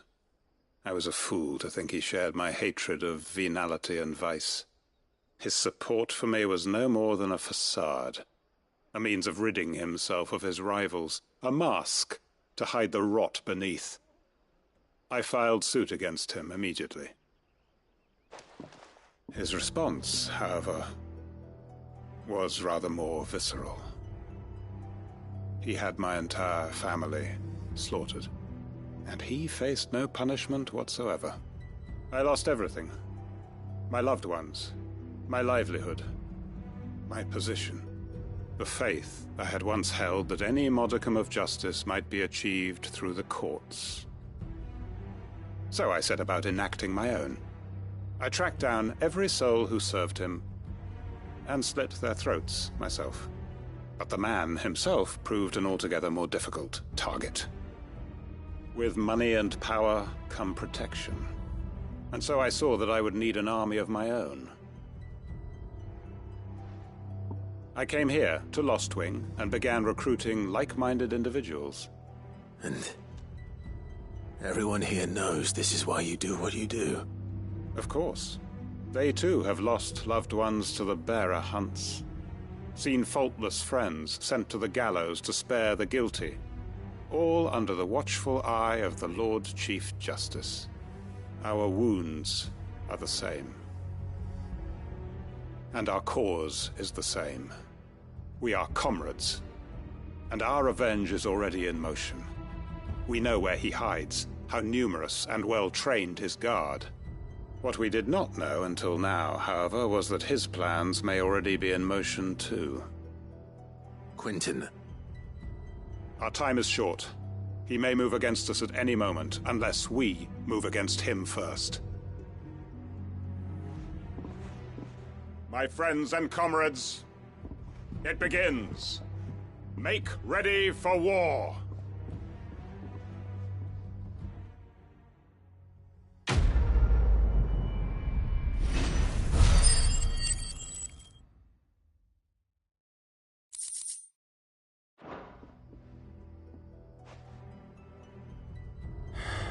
I'm not going to change his mind.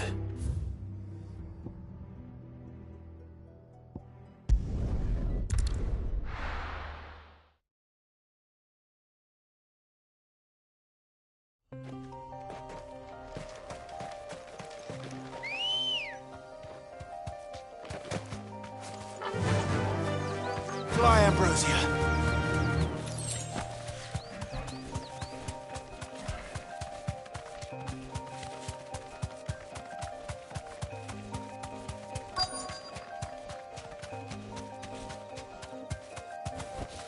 Straight home now.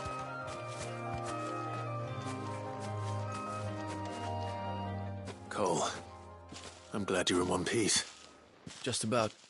Sid, if you don't mind me asking, what are you doing here? Doris sent me to find you. She hasn't heard anything since the attack. She's been worried about you. I sent a runner to the Dame in Northreach. The hideaway should have learned of our survival yesterday. Well, I'm here now. And it looks like you freed the bearers. Only some. The rest locked themselves in the slaver's carriage rather than fleeing when they had the chance. I want to help them, Sid.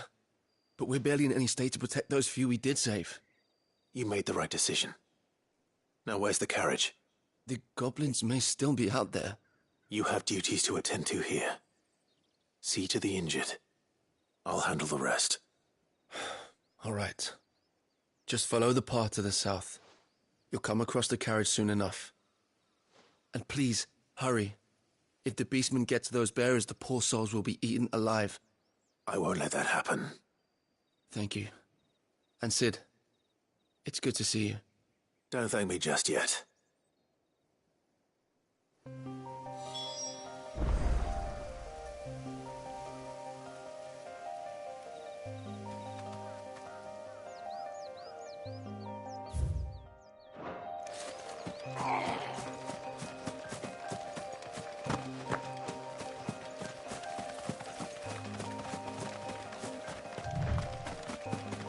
They're trying to get into the carriage. Too slow.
Nice try. Too slow.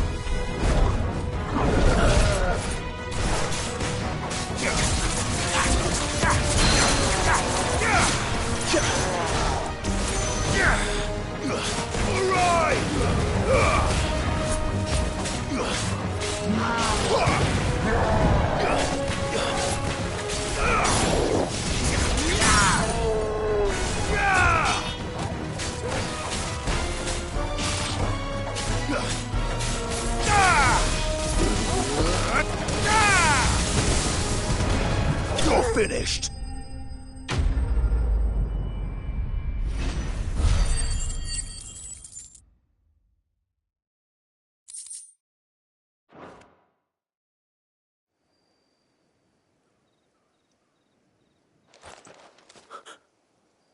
Who are you?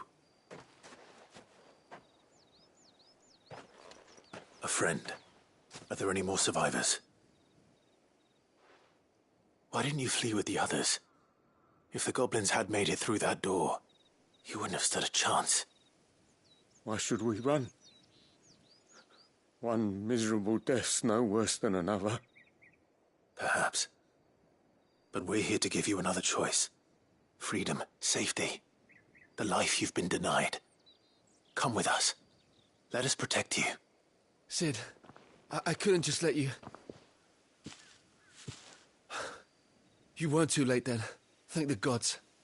This man risked his life to save yours. To give you a second chance. Fine. Do with us what you will. What we'll do with you is take you to safety. After that, it's up to you. Your lives are your own now. You can leave the rest to us, Sid. We'll get everyone back to the hideaway. Thank you. I'll let Doris know we're expecting new arrivals.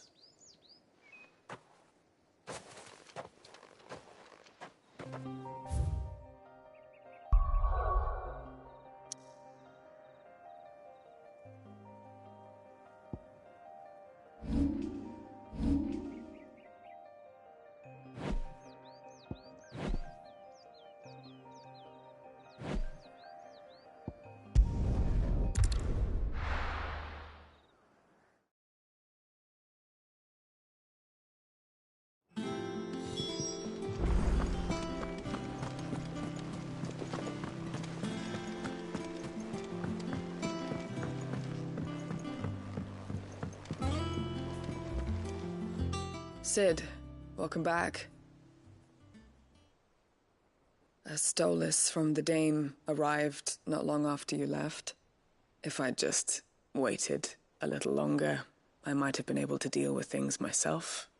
Or maybe I wouldn't. I keep making the wrong decisions. Cole and the others got home safely. You made exactly the right decision. No, I was lucky. I've been tracking that slaver for months, and then I sent Cole and you after them woefully unprepared. What kind of leader sends people into danger without considering all the risks? I should have urged greater caution, told Cole to be wary, to pull back at the first sign of trouble. We swore the same oath as you, Doris. It's good to see you safe and well, Cole. I'm sorry. With all due respect, we Cursebreakers don't risk our lives because you commanded of us. We risk them because we believe in our cause. No one with doubts ever joins our ranks. The agony of removing the brand more than sees to that. We all know how much bravery that takes. Cole, I never doubted your courage. Only my ability to see it put to good use. Thank you for your faith in me. I'm not sure I deserve it. I sometimes wonder if I might prefer to risk death alongside the others than ask it of them. But I'm a Cursebreaker. I swore an oath too. I have a role to play, and I must trust that I'm the right one to play it. You will. In time.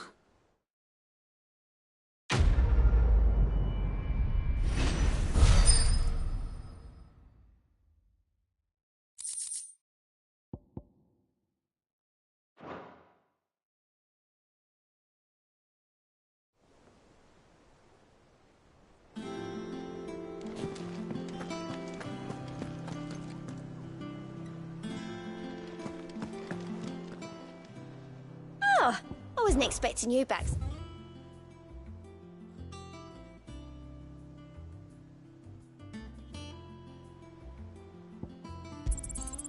Here you are.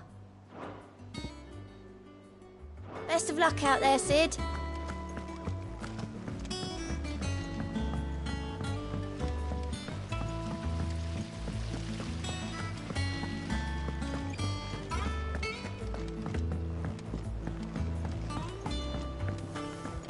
I think Mid might need some help.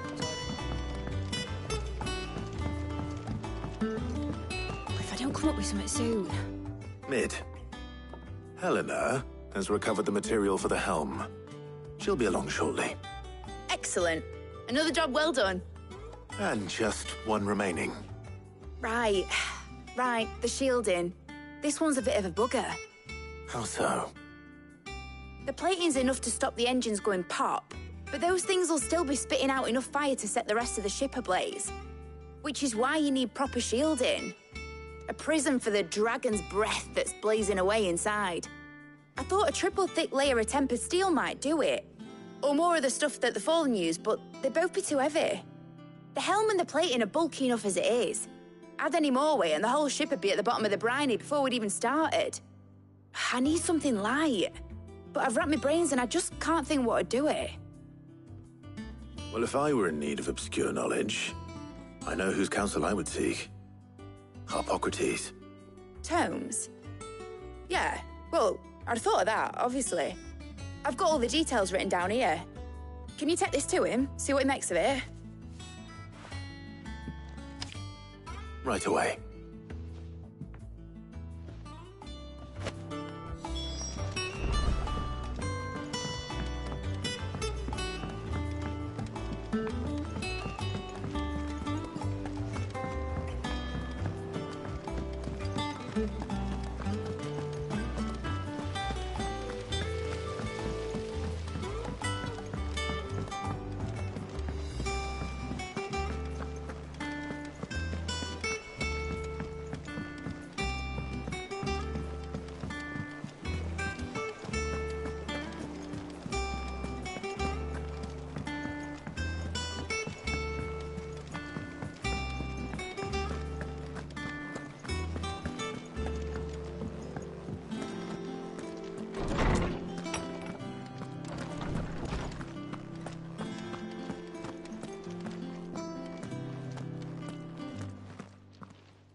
Hippocrates, do you have a moment? For you, Clive? Always. Well, actually, it's for Mid this time. Could you take a look at this?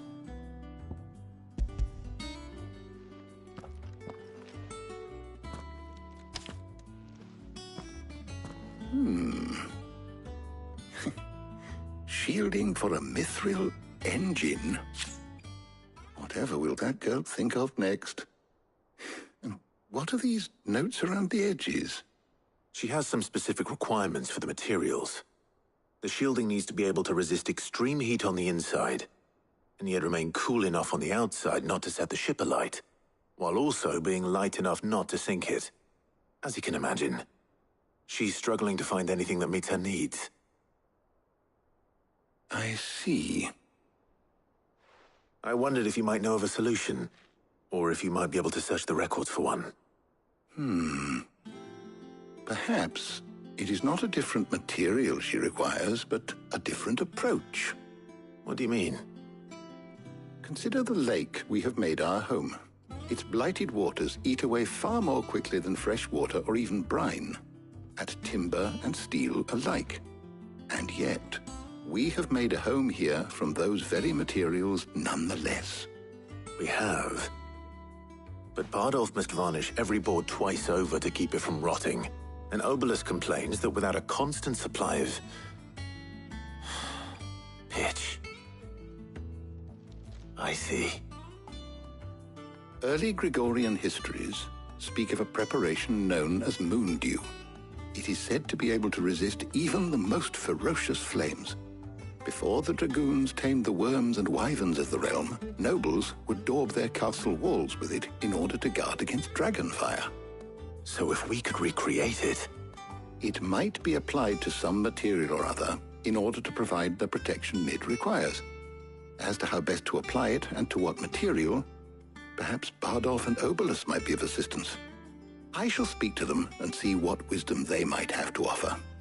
If you would be so kind as to procure the necessary ingredients, I shall discuss the specifics of how it might be most effectively put to use with our two friends. The knowledge of the past may yet prove useful to we of the modern era. Thank you, Hippocrates. And since you're asking others to help you, perhaps I should too.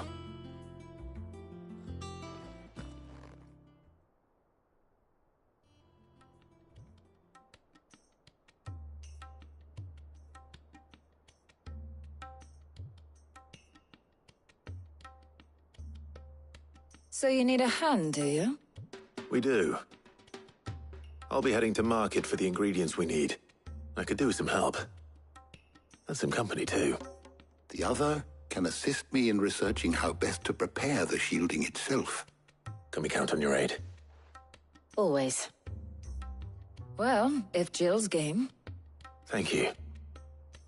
I am sure either of these fine young minds would prove indispensable in my research.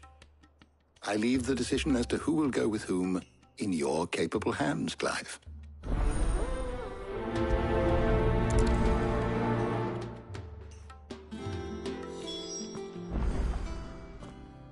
So, Clive, have you made your decision?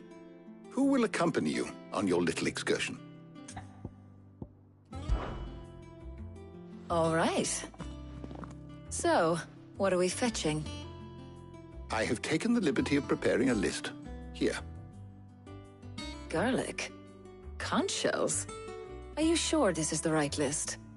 Looks like the ingredients for someone's supper. Though these items may seem mundane, they have potent effects that are rarely exploited, effects for which they were once highly prized. So much so, in fact, that they were harvested almost to extinction, hence moon dews having fallen from favor. Now, of course, they can be obtained with ease. You should be able to find everything you need at the market in Northreach. Well, isn't that convenient? I was hoping to be able to make a trip over that way sometime soon. Need to speak to an old acquaintance. I'll meet you there. All right. Stay safe. See you later, Clive. Good luck with your research.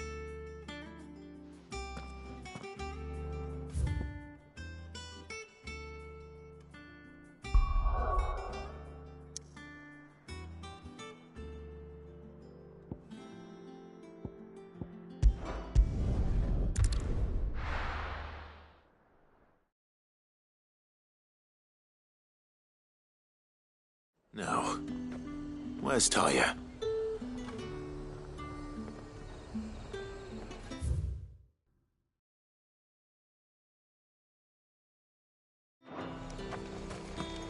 Keep them pilchards nice and chilled. Need to stock up on these. Won't have you spoiling another. There you are, Taya. Ah, and there you are. We shouldn't have any problems finding what we need in a place like this. But if time is of the essence, perhaps we should split up. Take a few items each. All right. What shall I look for? Let's see now. Why don't you take the garlic and the pepio nuts? Meet me by the gate when you've got them.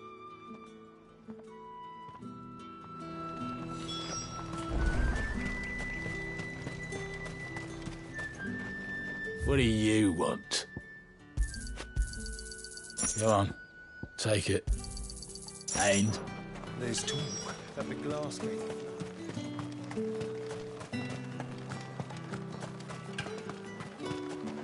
What can I interest you in today? I trust it's all here. I hope it's to your liking. That should do it. Hopefully Taya's finished too.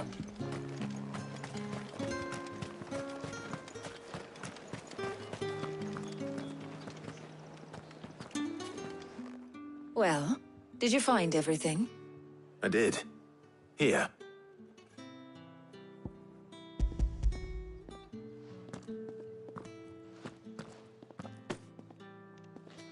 Garlic and pepio nuts. Job done. We should get this back to Tomes then. He'll be waiting.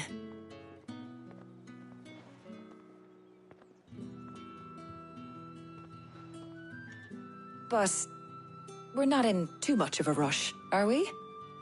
Quick chat.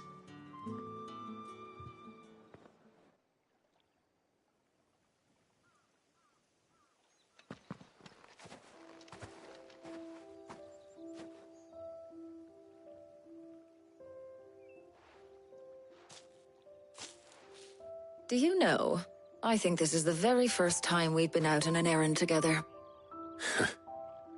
I think you might be right.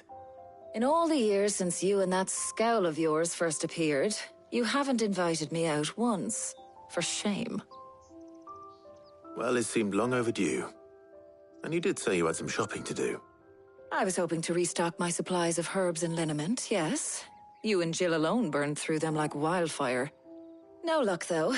My usual supplier's not here, and I refuse to pay the prices these gougers charge. I'll ask Karen when we get back. What is it? Oh, just memories. I came here with Sid once, shopping for supplies, just like today. And just like today, I came away empty-handed. Sid even said he'd speak to Karen for me when we got back. Has it really been 5 years? I remember it as if it was yesterday.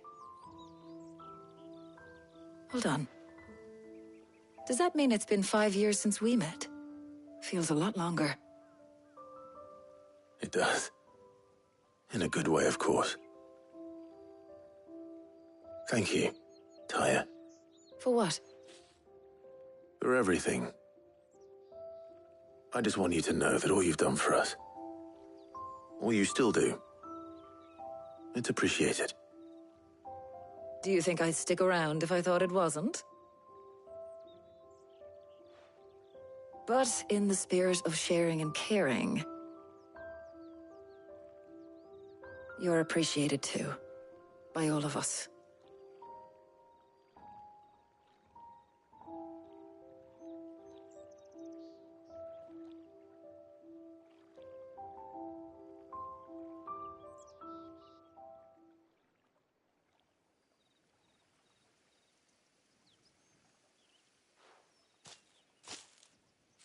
Well, I think we've tarried long enough.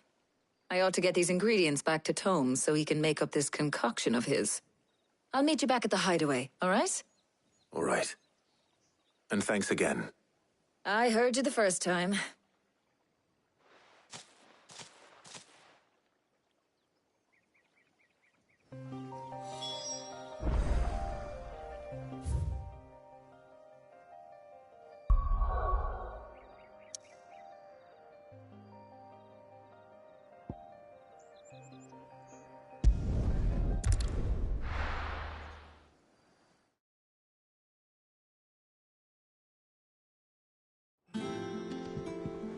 I wonder how Hippocrates is getting on with the moon dew.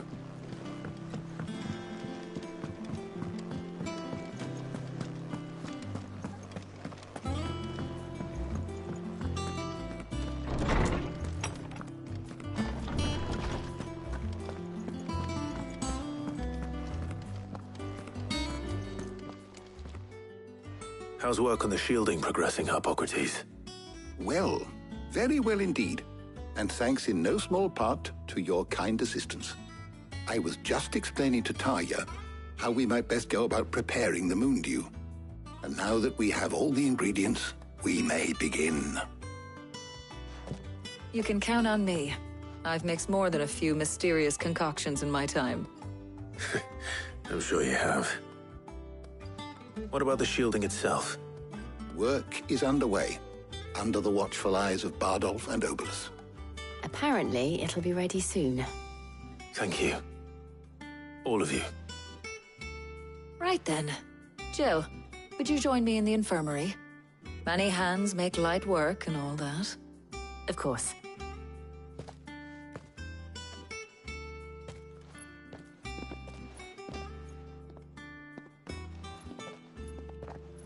Oh, and Clive. It was good to talk. We should do it again sometime. It appears our work here is almost at an end. A shame. I was enjoying playing the man of action for once. When both the shielding and the moon dew are ready, it will merely be a matter of applying the one to the other. Followed by a rigorous process of testing and retesting, of course. Perhaps someone ought to warn young Mid of that. Leave it to me. Thank you, Hippocrates.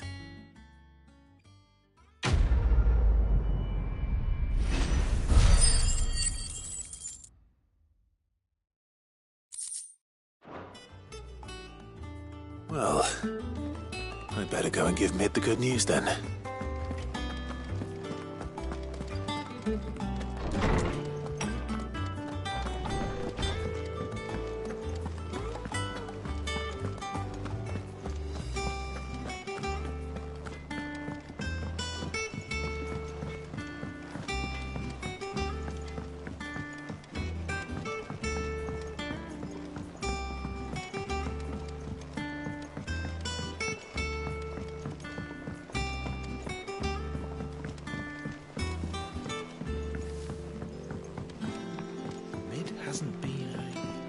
Editors started reading books that don't have any pictures.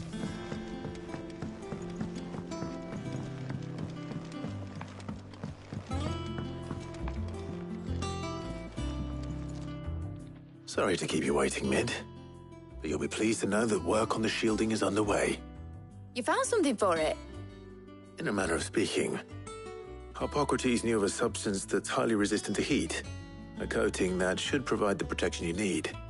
He's supervising the construction and testing of the shielding as we speak. Brilliant! I knew you wouldn't let me down. Don't thank me. I'm just the errand boy. Right then, better start working out how to bolt all these bits together. To the Black Hammer!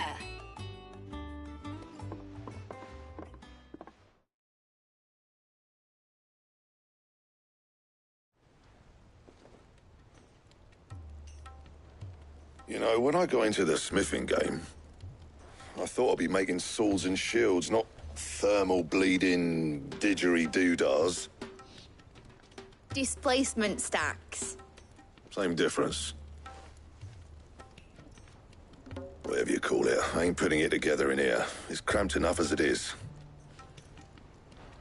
Let's take this outside. Mid, you get all the parts lined up on the deck. I'll take care of the rest. On my way! Oh, and bring me the biggest hammer you can find. This is gonna require some precision walloping.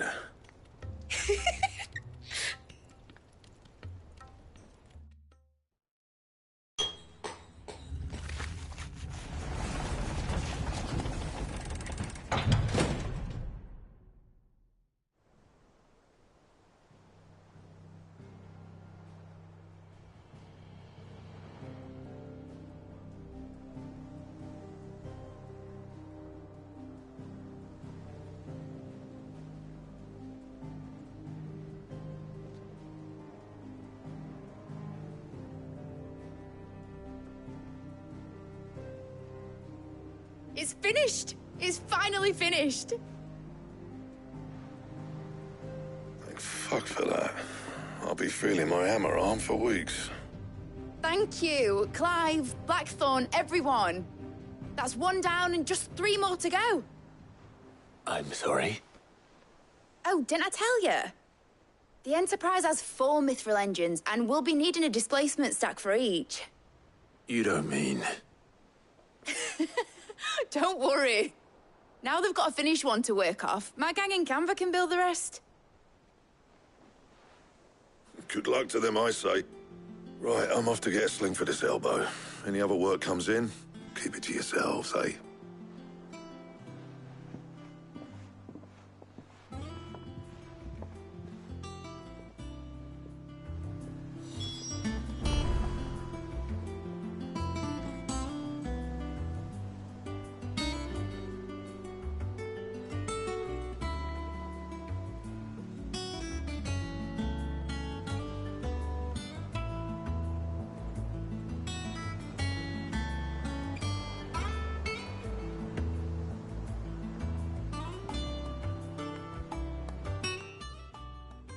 What's the matter? Nothing. Just daydreaming. Thinking about the Enterprise sailing off over the horizon to shores unknown. Searching for a land untouched by the Blight. Just like me and my dad planned. So if the worst came to the worst and every scrap of soil in the Twins turned black, we might still have a chance. That's what she was meant to be. You see, one last chance just in case we needed it. But now she's so close to being finished, I've realized I don't want it to be that. I don't want it to be just a lifeboat for us to cling to if things get desperate. I want people to sail aboard her by choice, not from the lack of it. In a world where we're not just trying to survive, but where we can actually live. I'm working on that. And I'll do everything I can to get you what you want. Don't you always? All right. My mind's made up. As soon as the Enterprise is fit to sail, I'm putting her under your command. Sod our plans, I'm trusting in yours. Are you sure about this? Something tells me it's what my dad would have wanted. He'd be proud of you. You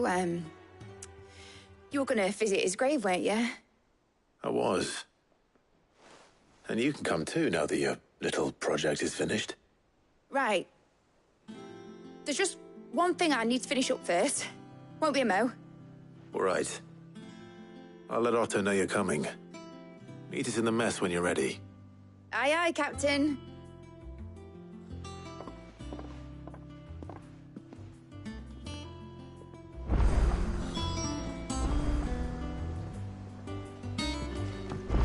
told me she was building a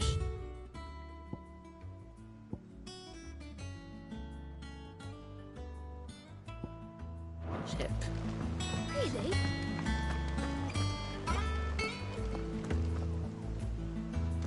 All right, Clive. Asterix. We'd finished sending half the hideaway traipsing across the twins, has she? I swear, that girl'd do anything to put off visiting her old dad's grave. No excuses now, though, eh? Not quite. She said there was one final thing she had to take care of. I'm sure she'll be finished soon enough. She said that? In those words? She did, yes. Clive? Were you born yesterday or something? There is no thing. She'll probably be halfway to Canva by now. Mid. I might still be able to catch her.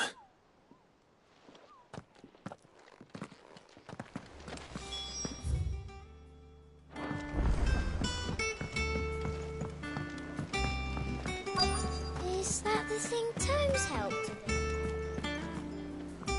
Obelith, have you seen Mid? Yep. In a boat, going that way. Then I'm too late. You in a hurry and all, are you? I offered to take her across, but she wouldn't wait. Just paid for a dinghy and rowed off. Oars going like the clappers. Got some life in her, ain't she? But anyway, I was on my way up to see you, as it happens. Got a letter for you. Urgent, by the sound of it. One of your uncle's men said I was to hand it to you in person, post-bleeding haste. And you're here now. Thank you, Obelith. Don't mention it. What tidings, Uncle?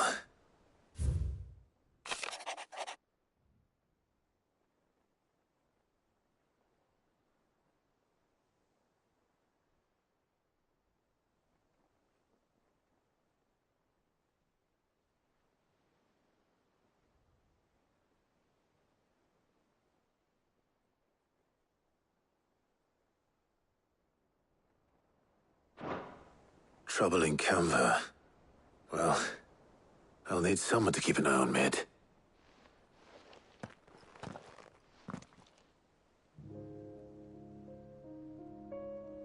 So what? Mid got us to do all the dirty work and then just sailed off into the sunset? It, seems that way. Well, nothing we can do about it now. But next time you plan on visiting Sid, you might want to tie her to something before you suggest it. Ah, don't be so hard on her. Got to admit, the dirty work was kind of fun. Everyone pitching in, all that bollocks. Just like when we built this place. You're right. Anyway, we all set to head to the old hideaway. I could do with getting to Canva pretty sharpish. Wouldn't do to keep Lord Rosfield of the Seven High Houses waiting now, would it? Not after he asked for me personally. Gav will be leaving with me. Will you mind the place while we're gone? You can count on me. Just be sure to give Sid and the others my regards. All right.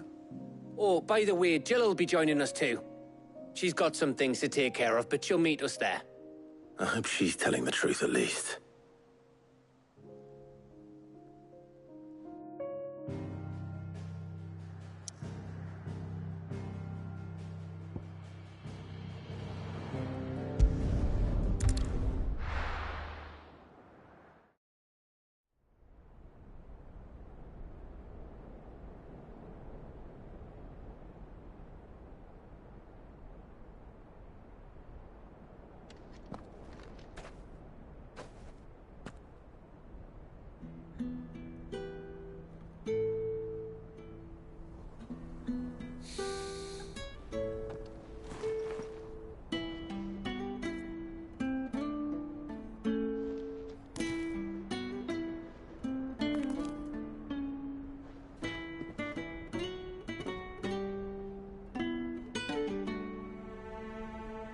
Well, Sid, I remember what you told me. But if no one is listening to what you have to say, you may as well not say it.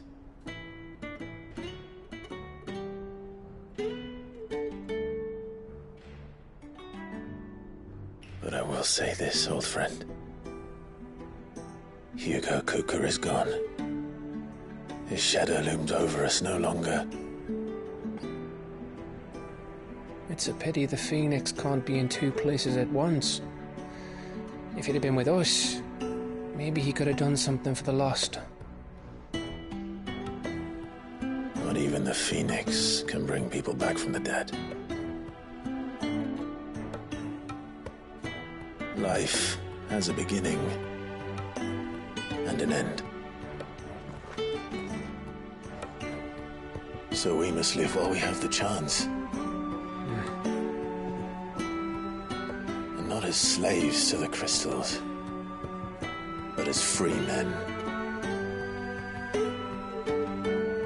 May we join you?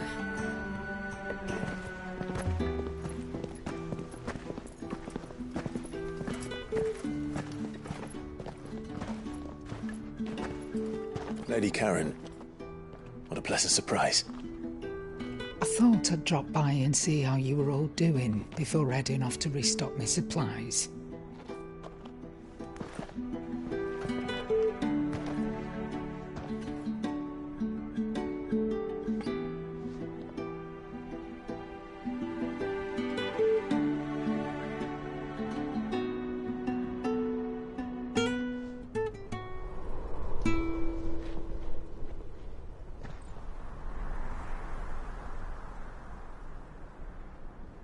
It wasn't the most scenic view back then, but it were never as bad as this.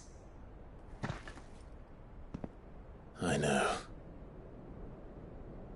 The Blight marches on. And soon, there'll be no escaping sights like these.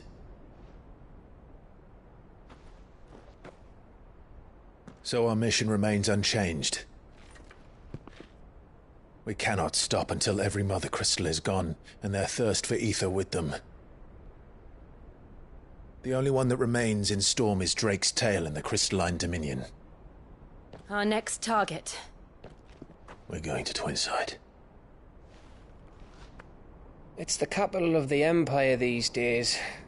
I wouldn't like to think how tightly guarded they've got the place. Not that that'll stop you, but we do well to scout it out before you go charging in. We would indeed. If you're off to the Dominion, you can take this great lump with you. Goods. Oh, I am sorry. Have you forgotten you're the most wanted man in the Twins? I thought you might like to disguise yourselves as the attendants of a travelling trader, assuming you've no better ideas. You wanted to buy yourself some tools, didn't you? Well, now's your chance. You're letting me go? With them? Oh, thanks, Nan! Stop that! You'll break me bones, you great galoot!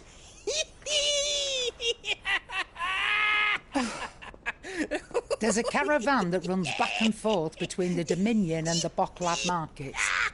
It's managed by the Merchants Guild. Just show them Goots' traders pass and you'll be on your way. It'll be a damn sight less risky than footing it the length of the Crystal Road. That's for sure. Thank you, Karen. And glad to have you with us, Goots. Okay then. I'll get me things and I'll meet yous there. See yous down in Bocklad. Get off! Me poor fingers! Jill, you're with me. Understood. And Gav? Already on my way, Captain. Be careful. Aren't I always?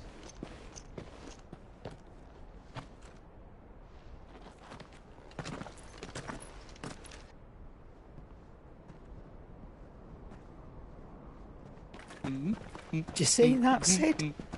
Your protege's making a proper little outlaw of himself.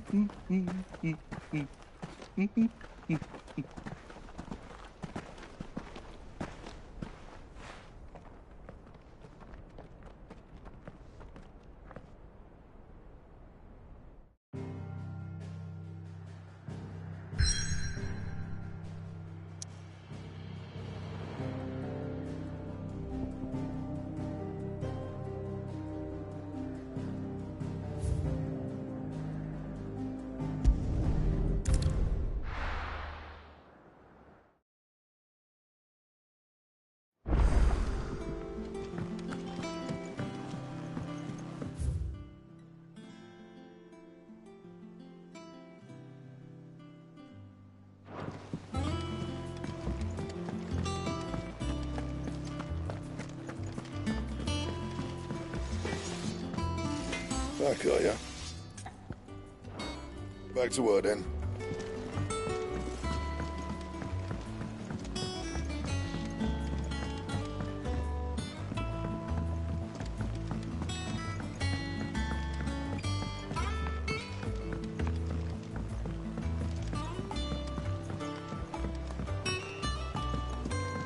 Wish I could take one of our...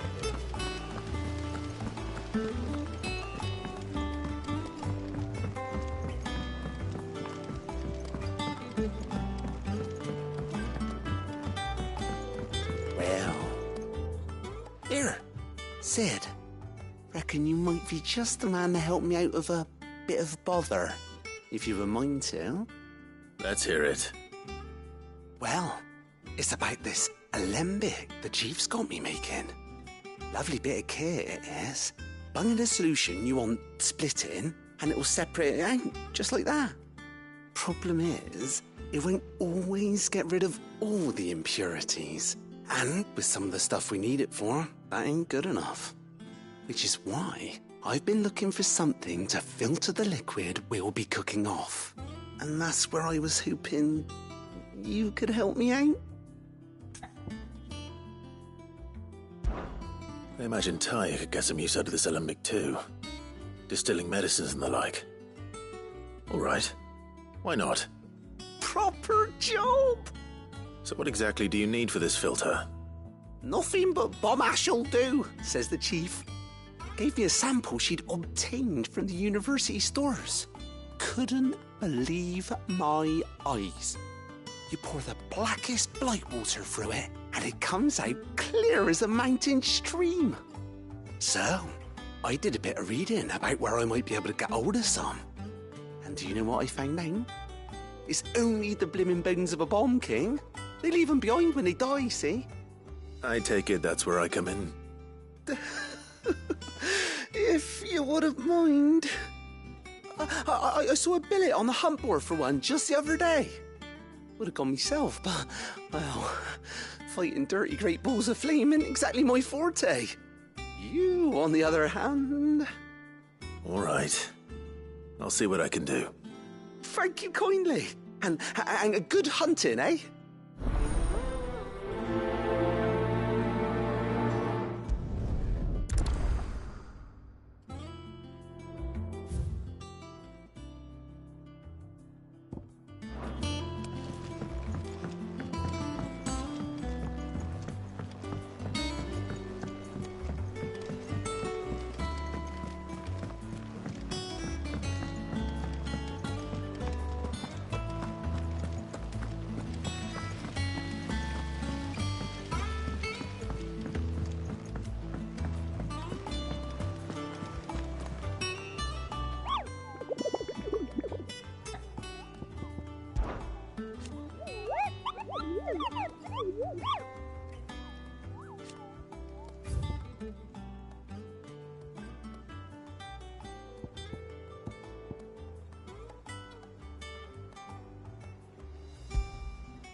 Help you today, Clive?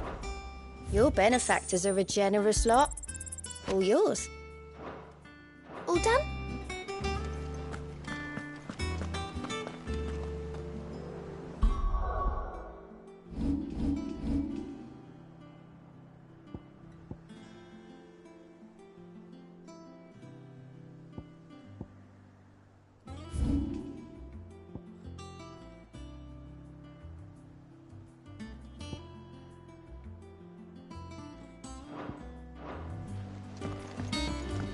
Mid told me she was building a ship.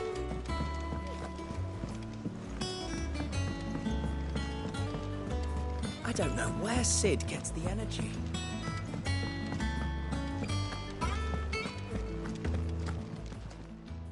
And what can I do for you?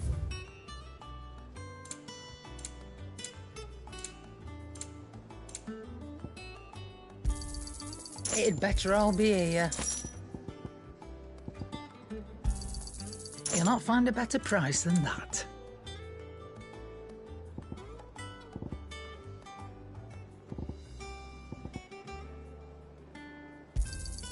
It's rubbing me blind, you know.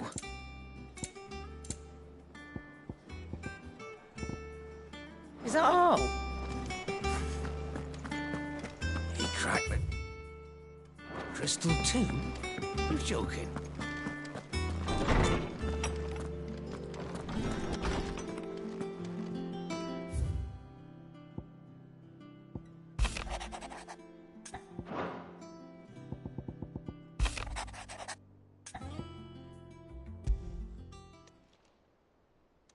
Hopefully it's nothing. But I should speak to Blackthorn just in case.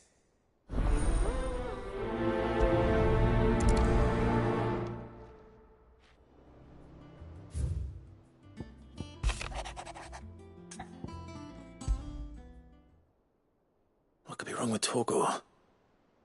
He seemed well enough when I last saw him.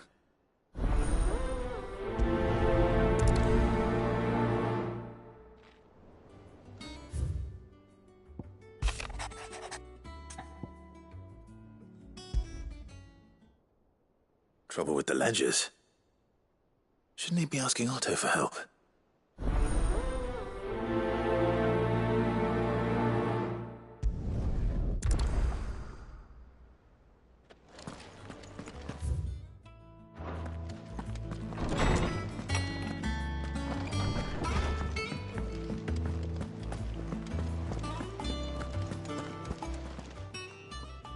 I got your note. You think something's wrong with Torgor? So you can read.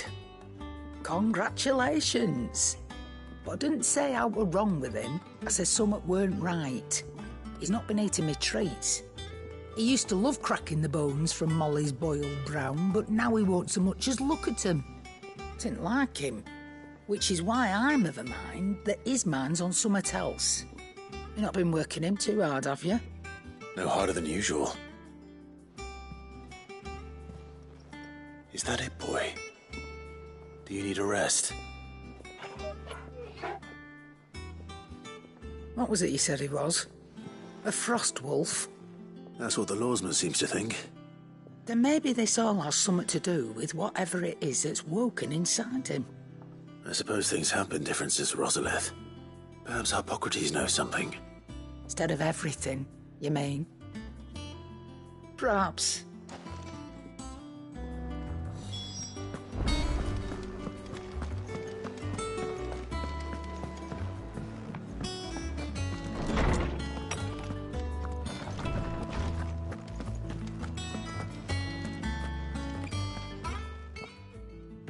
Lawsman, I need to ask you about Torgor.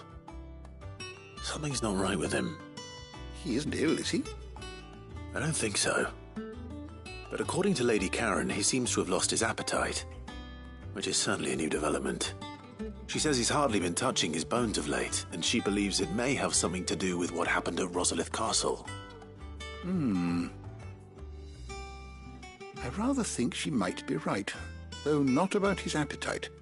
All canids are instinctively inclined to crack open bones for the rich marrow that resides within, and I see no reason why a frost wolf should be any different.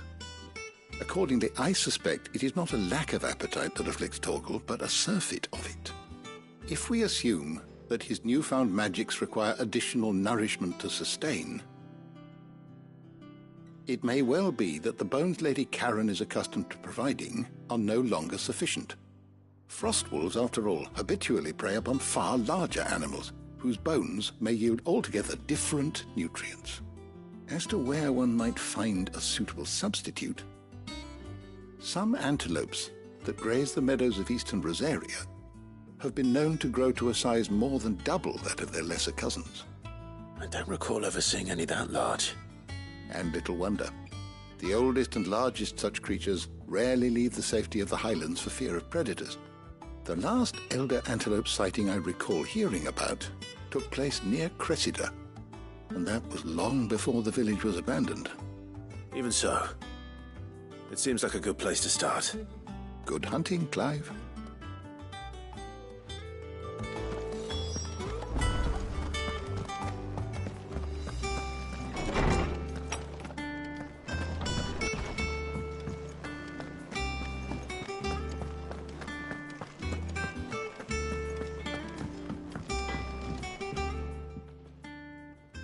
Blackthorn, do you have a moment? Not really, no. This won't take long. I just wanted to ask how you're getting on.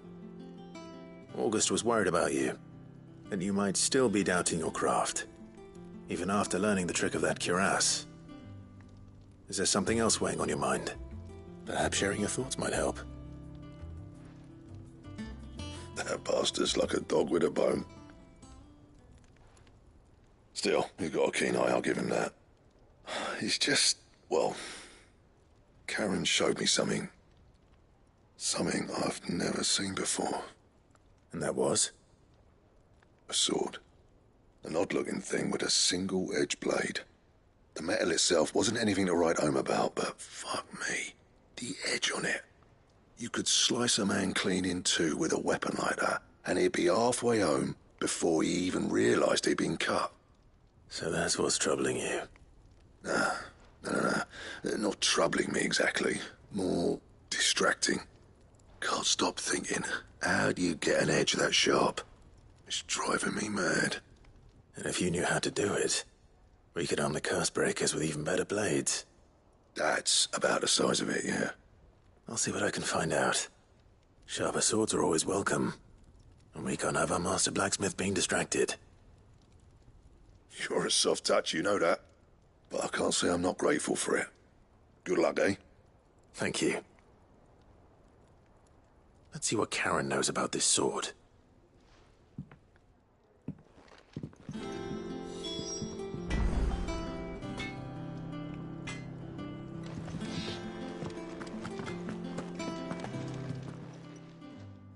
You're looking well, Karen. What do you want? Out with it. I want to know about the sword you showed Blackthorn. Single-edged and extremely sharp. Running around after him again, are you? I suppose I am, yes. But I need to help him find out how to work an edge like that. It's driving him to distraction. Little wonder, I suppose. There's not many like that make it as far as the twins, and those that do go straight into private collections. Which made it nice and easy finding a buyer. Can you tell me who bought it? Where is it now? You think I tell people who my clients are? Suppose you're not likely to go nicking him off me, are you now? Fine. If you stop mooning at me like that. Lord Ignac's the man you want. Delmecian bloke. Collects weapons and the like. And he's got more money than sense, which is why he's one of my favourite clients. Reckon he'll still be at the inn in Dalamil, where I left him. Thank you, Karen. Oh, and he's a touch eccentric, if you take my meaning. I appreciate the warning.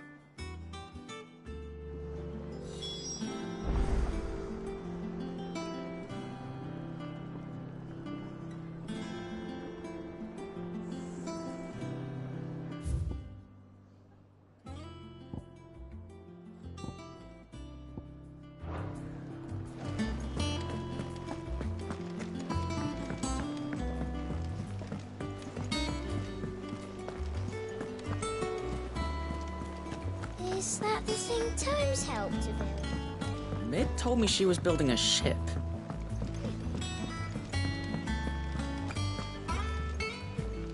Clive, did you get my letter? That's why I'm here. Shh. Otto might be listening. Is this better? A little. Listen, I've some bad news. It turns out the hideaway may be slightly behind in its payment to certain lenders, and it may be my fault. But I swear to the goddess, I thought I had the numbers square. Sadly, that square turned out to be more of a circle. Zero, you might say. I can straighten it out, I swear, but it's going to take some time, and I'm going to need help keeping it from Otto. Bit late for that, I'd say. There you are! What a surprise! So let me get this straight. You forget to pay our lenders what they're due, and instead of coming straight to me, you get Clive to come to you. in the hope he'll dig you out of the hole you've dug for yourself. Clive, the man in charge of the place you've been cheerfully trying to bankrupt. And you thought this was a cunning plan. Why? Well, who needs paying? Oh, just Martha. And the dame. And, well, Lady Karen. But only 500 talents. We owe 3 of our most trusted friends 5 million gil. Each. 5 million each. They lent us the bulk of the money we used to rebuild the hideaway, you see, and, well, I must have made some sort of oversight. Those ledgers were my responsibility, and it was my decision to entrust them to you. This is my fault. Do we have that much to hand? I can always ask my uncle. No, we don't. And no, you won't. We've lightened Lord Rosfield's purse enough. After the king's ransom we had off him, he deserves better than to see our begging bowl. Besides, we'll need to learn to stand on our own if we're going to make this work. All right. But that doesn't mean you have to shoulder the burden yourself. Is there anything I can do to help? There might be. How'd you fancy taking these to Martha and the dame? Rocks. Rocks, he says. Worth 1,000 talents apiece, these are. A little something Sid and I set aside for when times got lean. And I reckon 15 million in overdue debt probably qualifies. I just hope our associates' eyes are a bit more discerning than yours. I'm sure there will be. Should be me making the rounds, really. But you know how it is with this place. Orders to bark, arses to wipe, and all that. I know. Which is why I don't mind going in your place. Go. Do you know why I only gave Master Clive here 2 star rubies? Because you'd rather Lady Karen killed me. Because I'd rather Lady Karen killed you. Yes. Well, I suppose this is goodbye then. Don't worry. I'm sure Karen will understand. Really? Do you think so? No, I don't.